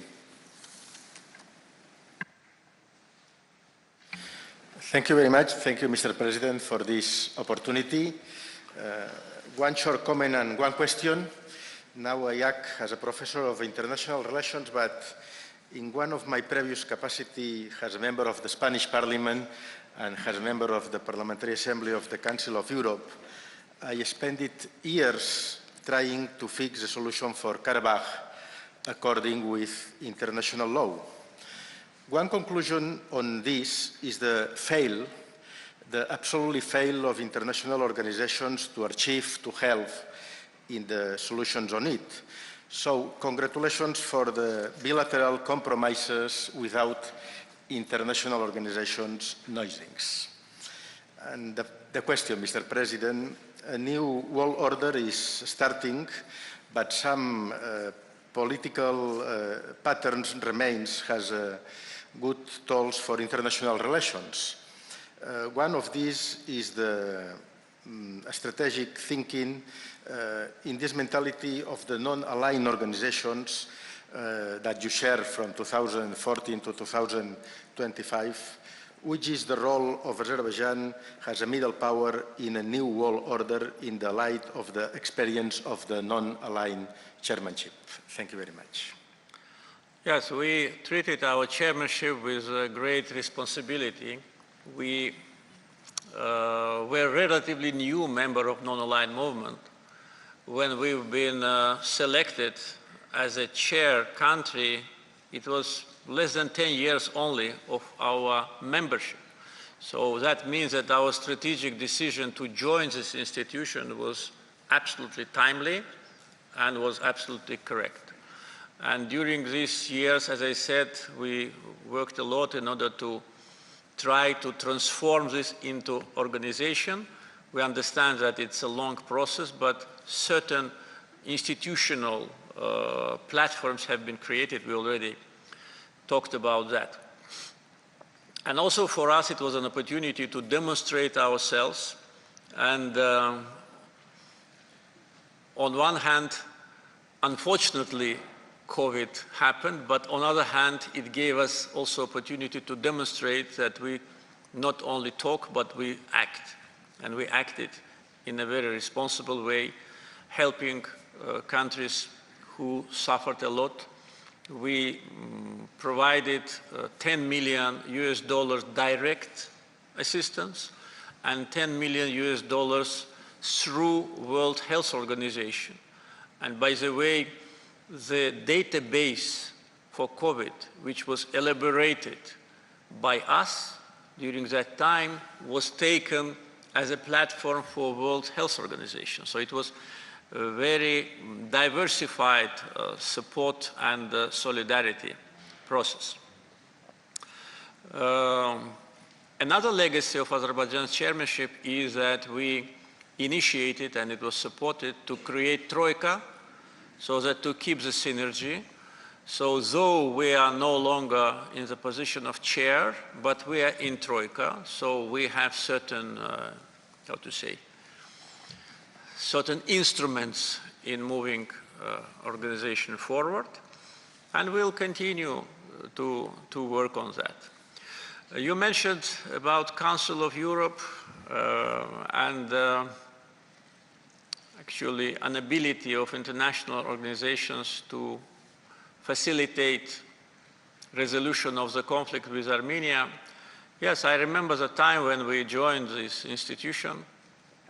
At that time, I was member of parliament, and we had great expectations that joining Council of Europe will help us to bring this issue to international agenda, to have support of European structure, because it was obvious that who was a victim and who was the aggressor. But unfortunately, it didn't happen. And after we joined the Council of Europe in 2001, and by the way, I was the first head of Azerbaijan's delegation there, we started to see that, unfortunately, our just position is not supported. We've seen a lot of pro-Armenian lobbyists there, and I remember even those whom we called among ourselves haters of Azerbaijan, and still there are a lot of them even now. So our expectations did not come true. We could not even seriously engage Parliamentary Assembly into addressing this issue. The maximum what we achieved, it was, I think, if I'm not mistaken, in 2005, was a resolution which was reflecting the conflict and occupation. Because of two facts. First, Parliamentary Assembly was mainly anti-Azerbaijani, and second, OSCE Minsk Group, they blocked every organization from addressing this issue. And I know that the co-chairs of OSCE Minsk Group even visited Strasbourg in order to deliver consolidated message from United States, France, and Russia to Council of Europe: stay away from this process. It is our monopoly, don't interfere. So this is how it was. So our expectations with respect to using this platform to address this issue did not come true. And moreover, Parliamentary Assembly of the Council of Europe decided to punish Azerbaijan for restoration of our sovereignty. September 2023, the separatists was totally eradicated in Karabakh.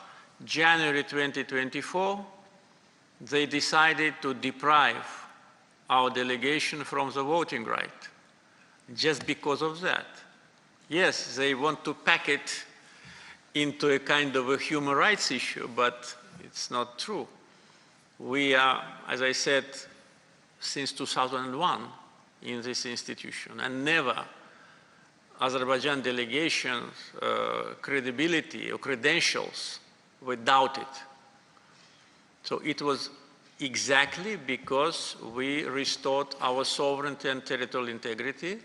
Several months after, they decided to deprive us from the voting right, and we decided that in these circumstances we will just come home. And since that time we are not participating in their sessions. And by the way, taking into account that we did not participate in the election of the judges of European Court of Human Rights, all the decisions of European Court for us is invalid. And this is a position which we elaborated, and I just take this opportunity to announce it, that none of the decisions of European Court is valid for us because we've been deprived from voting right. We did not vote for these judges. We don't know who these judges are. So I think the Council of Europe shoot in their own foot. They wanted to discriminate Azerbaijan, to isolate us, but actually they isolated themselves from the Caucasus. And look, recently Georgians did the same, and I fully support the decision of Georgian government to put an end to the presence there, because again, it was a discrimination. Unfortunately, this colonial thinking in some European politicians, especially those who could not or did not manage to be elected in European Parliament and found their place in the Council of Europe Parliamentary Assembly, unfortunately, this is counterproductive. And I said at that time, did anyone in Azerbaijan notice that we are no longer there? No. We can live like that. And by the way, the Secretary General of the Council of Europe, he came to Baku last November to attend COP29 and asked me that we do not pull back completely from the organization. I said, okay, if you ask, we will stay. But whether we stay or we leave, nothing changes here. The world has changed since we joined this institution, and Europe has changed dramatically. And our aspirations with respect to European Union changed dramatically. And the topic of your discussion is changed. So after President Trump came to power, this change became complete. And to behave as if nothing happened and to continue to think that some resolution in Strasbourg, or in Council of Europe, or in European Parliament make any difference for us, it's very naive. It's absolutely inadequate to our attitude to these institutions. We, as Azerbaijan, feel ourselves very comfortably in our region.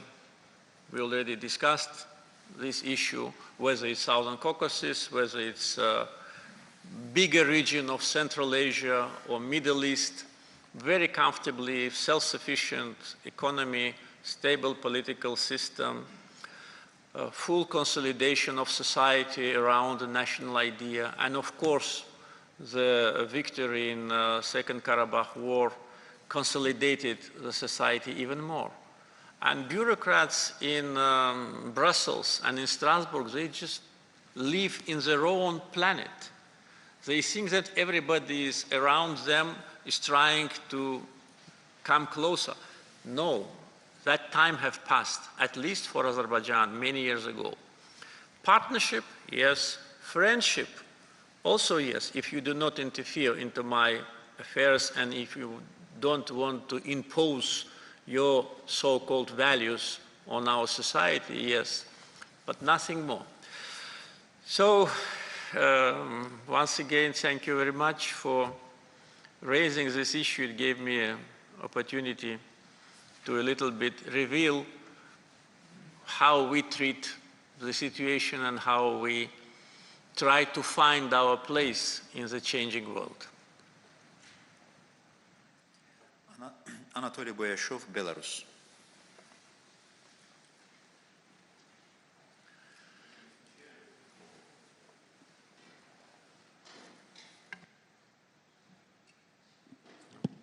Thank you, Mr. Chair.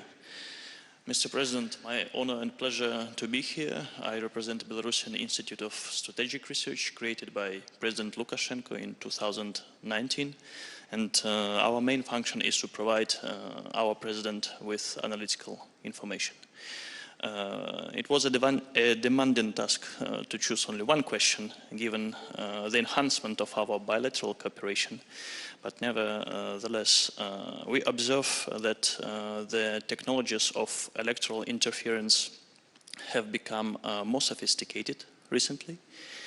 And still, despite these, Azerbaijan held presidential elections with highest degree of stability and political resilience. And my question is, what is the formula of Azerbaijani electoral sovereignty? And if I may, do you observe the change in technologies of electoral interference? Thanks. Well, interference into our elections in previous years was not through the technological, or to say, process, but through different very simple instruments. First, the money, which was channeled by so-called Western NGOs to Azerbaijan. Second, anti-Azerbaijani propaganda in the Western media, those whom President Trump calls fake news, like Washington Post, New York Times, and of course, French pro-governmental media, also fake news like Figaro, Le Monde. So creation a kind of an atmosphere that Azerbaijan is a dictatorship, Azerbaijan has no democratic experience, human rights are brutally violated, opposition is angels, and the government is devil. So it was very simple. At the time when we were a little bit naive and could not even imagine that those who smile into our face want to stab us in our back, we actually did not fully control the financial flows of these funds. And that was the reason why such a notorious institutions like National Democratic Institute, NDI, actually was plotting a coup d'etat here. It was detected, so we chased more than $1 million US from the bank account, which was cashed out, and then we found part of that money in the rented apartments of pro-opposition activists, together with Molotov cocktail and the instruction how to attack governmental buildings, how to attack policemen. So all that we experienced. The attempts of Orange Revolution here in 2005, inspired by US State Department, also we all remember, we never forget. And so it was very simple. Now it's more difficult to do, because first, we have full control over financial system. Second, all so-called grants which have been provided to so-called local NGOs, actually the branches of opposition, are now have to be registered. And it is very difficult to smuggle money here, but unfortunately, some Western institutions are very creative, so they find new ways how to smuggle money here through different couriers. They get this money mainly in Georgia. Saying in Georgia, I don't want to sound like it is from Georgia. No, it is from these Western non-governmental organizations which still are operational in Georgia. through Georgian banks which are controlled by foreigners, the credit cards without names, and cash money which is being brought here in order to destabilize situation. But when we trace that, when our law enforcement institutions bring those money smugglers to justice, they start to accuse us that we are doing some undemocratic things. So this is how it was in Azerbaijan. I hope it will end, because it is absolutely useless, has no sense, and everybody knows who is who, but nevertheless, we are not guaranteed that one day they again will decide to bring a puppet and to put it in the presidential chair and then to rule Azerbaijan as they wanted. What President Trump started to do is very promising, but I think that he should not stop. USAID, of course, is a monster number one. Is a completely corrupt structure. I already talked a little bit on that. Radio Liberty and Voice of America, very good that they already stopped, but it's not enough. He should go deeper. Human Rights Watch, Freedom House, Amnesty International, Transparency, all this infrastructure of his political enemies must be totally made dysfunctional. And again, we as a country, which faced all that smear campaigns, coordinated attack on Azerbaijan, we know very well how it works, how it functions. We know people in the embassies who are involved in illegal activity, and we are ready to provide United States Prosecutor's Office, a law enforcement agency, with all information about illegal, destructive activity of Mr. Trump's predecessors. So I think I answered your question about that, so thank you for being with us. Ahmed Taher, Egypt.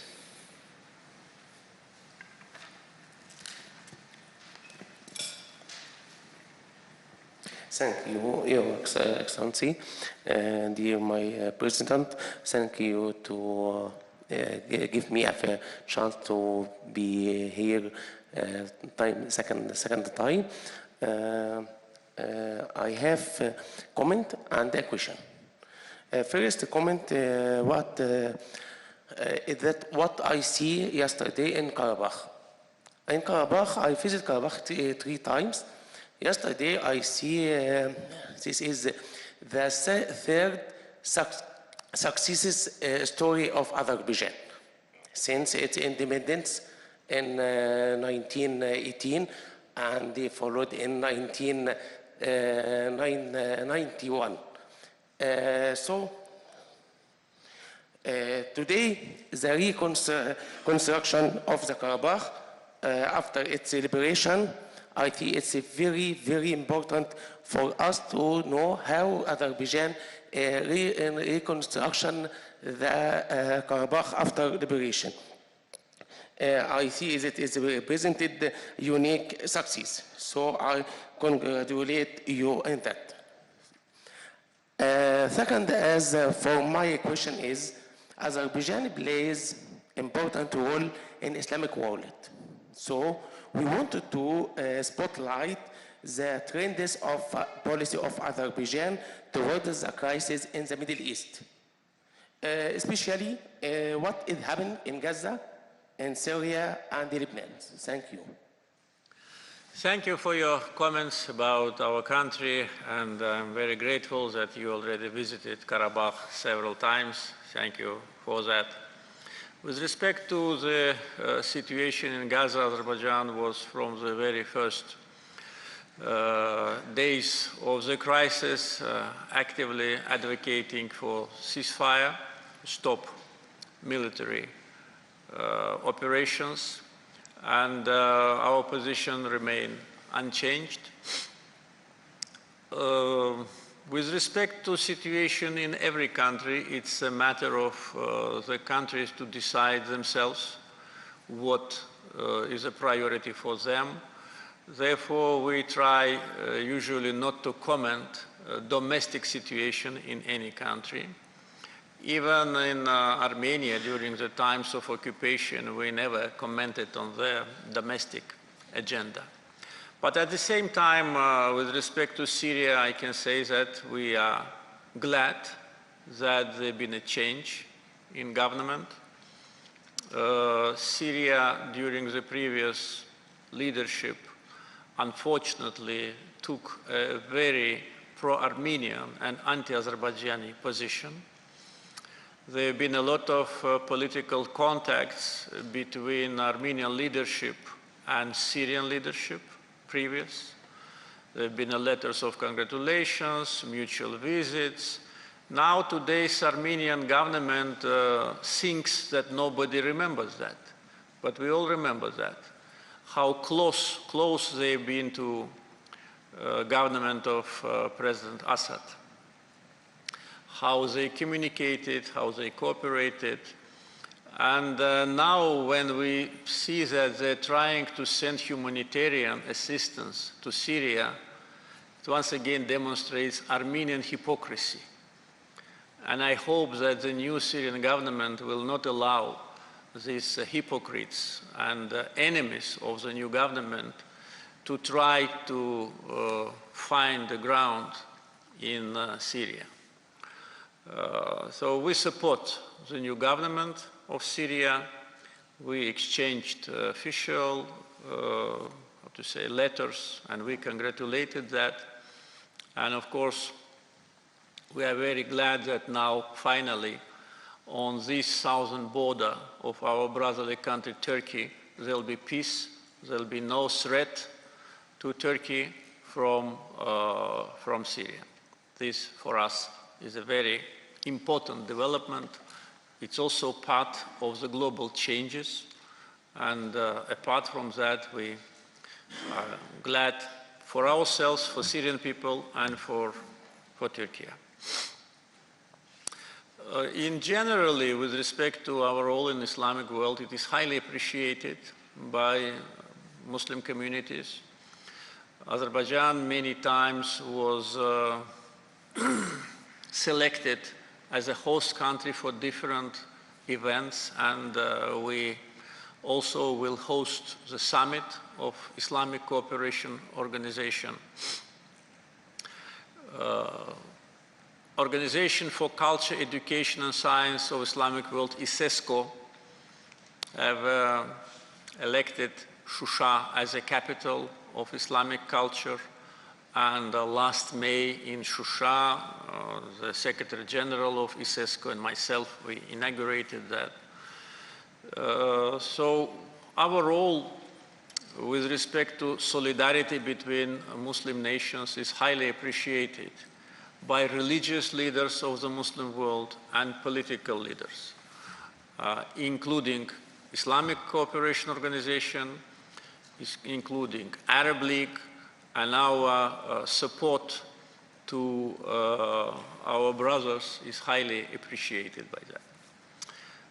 And the last point on that, I think that countries of the Muslim world, while assessing or elaborating their policy towards situation in any country of the Arab world, first should have some guidance from the Arab League.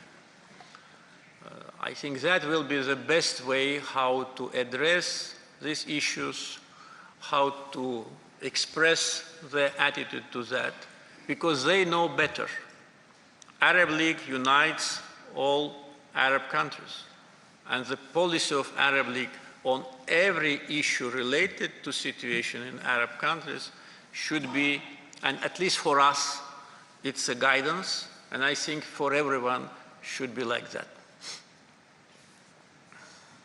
Mr. President, we have our last two questions. With your permission, Urs Ankauf, Germany.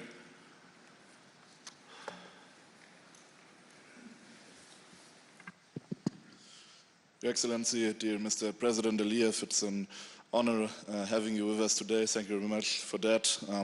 I would like to draw the attention on the bilateral relations with Germany. You just mentioned that our President, Frank-Walter Steinmeier, was recently on an official visit to Azerbaijan.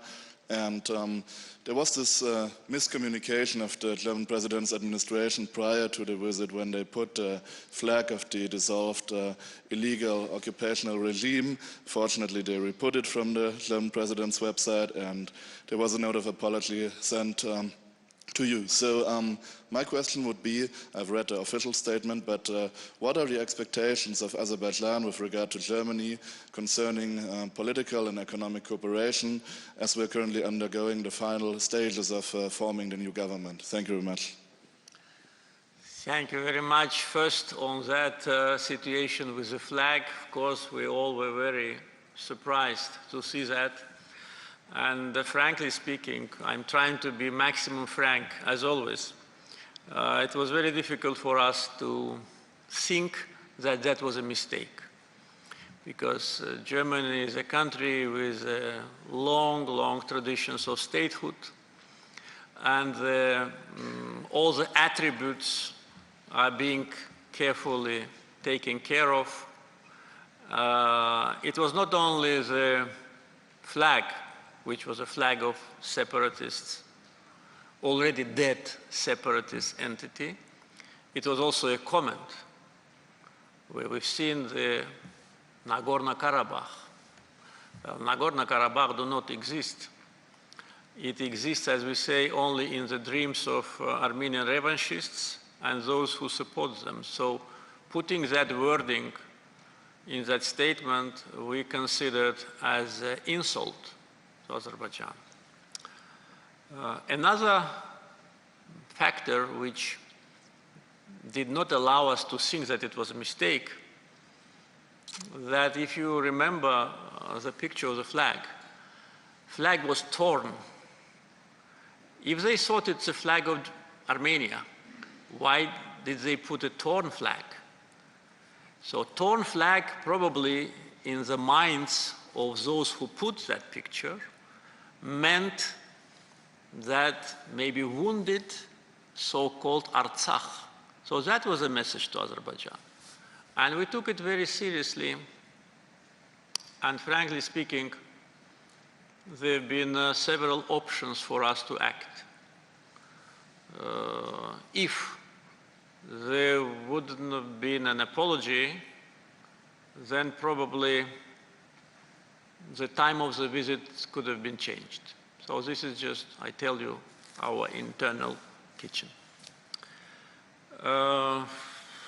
German ambassador was invited to foreign ministry to clarify the situation. And he said, if I'm not mistaken, that they will not apologize. Hikmet? Yeah. So it was another surprise. Then my assistant, Hikmet Hajiev, contacted head of administration of President Steinmeier. And what was the answer, Hikmet? Put microphone. Mr. President, as an initial stage... You're speaking in the microphone. Yes. As an initial stage, Madam Chief of the Staff said that it's an inadvertently technical mistake, and please accept our apology and we will delete it. But it was just verbal apology between us. But I received additional instruction from your side that Azerbaijan is insistent, and we are expecting public and formal apology from our German counterparts. And afterward, it has been delivered in a written form. Yes. Thank you. So that's how it was resolved. But of course, they shouldn't have done it. Absolutely useless and meaningless attempt to hurt us. I'm sure that President Steinmeier didn't know anything about that, and that's what he told me, and I fully believe him, first because I respect him a lot, and second, frankly speaking, I also do not follow what they put on my, how to say, pictures. If something wrong is put, that you know whom to blame for that. But if something wrong was put, definitely we would have apologized without even requesting that. The visit itself was very successful, and President Steinmeier and I, we know each other many years since he was a foreign minister. He was visiting us several times, and last year we met in Berlin. So always a pleasure to talk to him. He's a very skillful politician and a great statesman. So German people can be proud of him. And with respect to the substance and the form of visit, what was seen on the media, everybody can see that it was a very friendly, very cordial interaction with a cultural program, with a lot of time for us to discuss different issues. And of course, the substance of our cooperation on the business track is very broad. And we consider this visit, by the way, the first visit of President of Germany to Azerbaijan, as an important milestone in our relationship. So all the messages which were given from Baku by both presidents were extremely positive and timely. So I think that that's also a good message to business communities of our countries to engage more actively in bilateral track. And also our expectations from Germany, especially from the new government, with respect to European Union, is to continue to pursue an independent policy, because you know there is one country in the European Union which does a lot of bad things to Azerbaijan, which pretend to be a leader without any grounds. So the leading economy is Germany, the leading political force in Europe is Germany. So I hope that European Union will not fall under influence of pro-Armenian groups there. Our final question goes to Hüseyin Işıksal, Northern Cyprus. Sayın Janab Cumhurbaşkanı, it's so nice to see you here after, October 2023, where I accompany my president, and you accepted us as an official trip. I am special advisor of the Turkish Republic of Northern Cyprus president. So first of all, let me convey the warmest greetings of my president to you personally. It's always nice to be here because we are brothers, and I really feel like a home, I mean, I don't feel like I came to the foreign country. I am going to ask, the question about the organization of Turkish state, our red apple dream and vision, but their ambassador, Hulusi Bey, already asked it, so I don't want to, steal your time. I just want to, hear about your valuable comments and recommendations, how we can improve relations between my country and Azerbaijan in a, more deeper sense. Thank you very much. Yes, you know that President Ersin Tatar visited Azerbaijan, and we always find time to meet on international events. There was a great event of cultural days, of culture of Northern Cyprus in Azerbaijan. And Azerbaijan, as you know, played an important role in Northern Cyprus, Turkish Republic, to become an observer in organization of the Turkish states. And so you know how it happened, don't want to go into much details, but we were among those who actively advocated for that. And President Tatar was invited by me to attend the summit of organization, informal summit in Shusha, and he was with us with the flag of Northern Cyprus. So our contacts continue. You know that different representatives of civil society, Azerbaijani government, parliament visit Turkish Republic of Northern Cyprus often, and also visits from Northern Cyprus to Azerbaijan. So we are always with our brothers. Our policy is always very clear, straightforward. We don't have any other agenda rather than how we can be helpful to our brothers in northern Cyprus who deserve to have their own state. They deserve it by history and by their actions. We all remember the referendum which was initiated by then Secretary General of the United Nations, Kofi Annan, when Turkish Cypriots voted for unification and Greeks in Cyprus voted against unification. And what happened after? Southern Cyprus was invited and became member of the European Union. Was it fair? Of course not. Is it double standards? Of course, yes. But unfortunately, not many politicians want to talk about that. They prefer not to, in order not to have a headache, because one can imagine that they can create a lot of headache. And headache is not the most, harmful what they can do. But with respect to Azerbaijan, I think among our brothers in northern Cyprus, there is no doubt that we will be with you until the end, until the independent country is established and, of course, recognized by international community.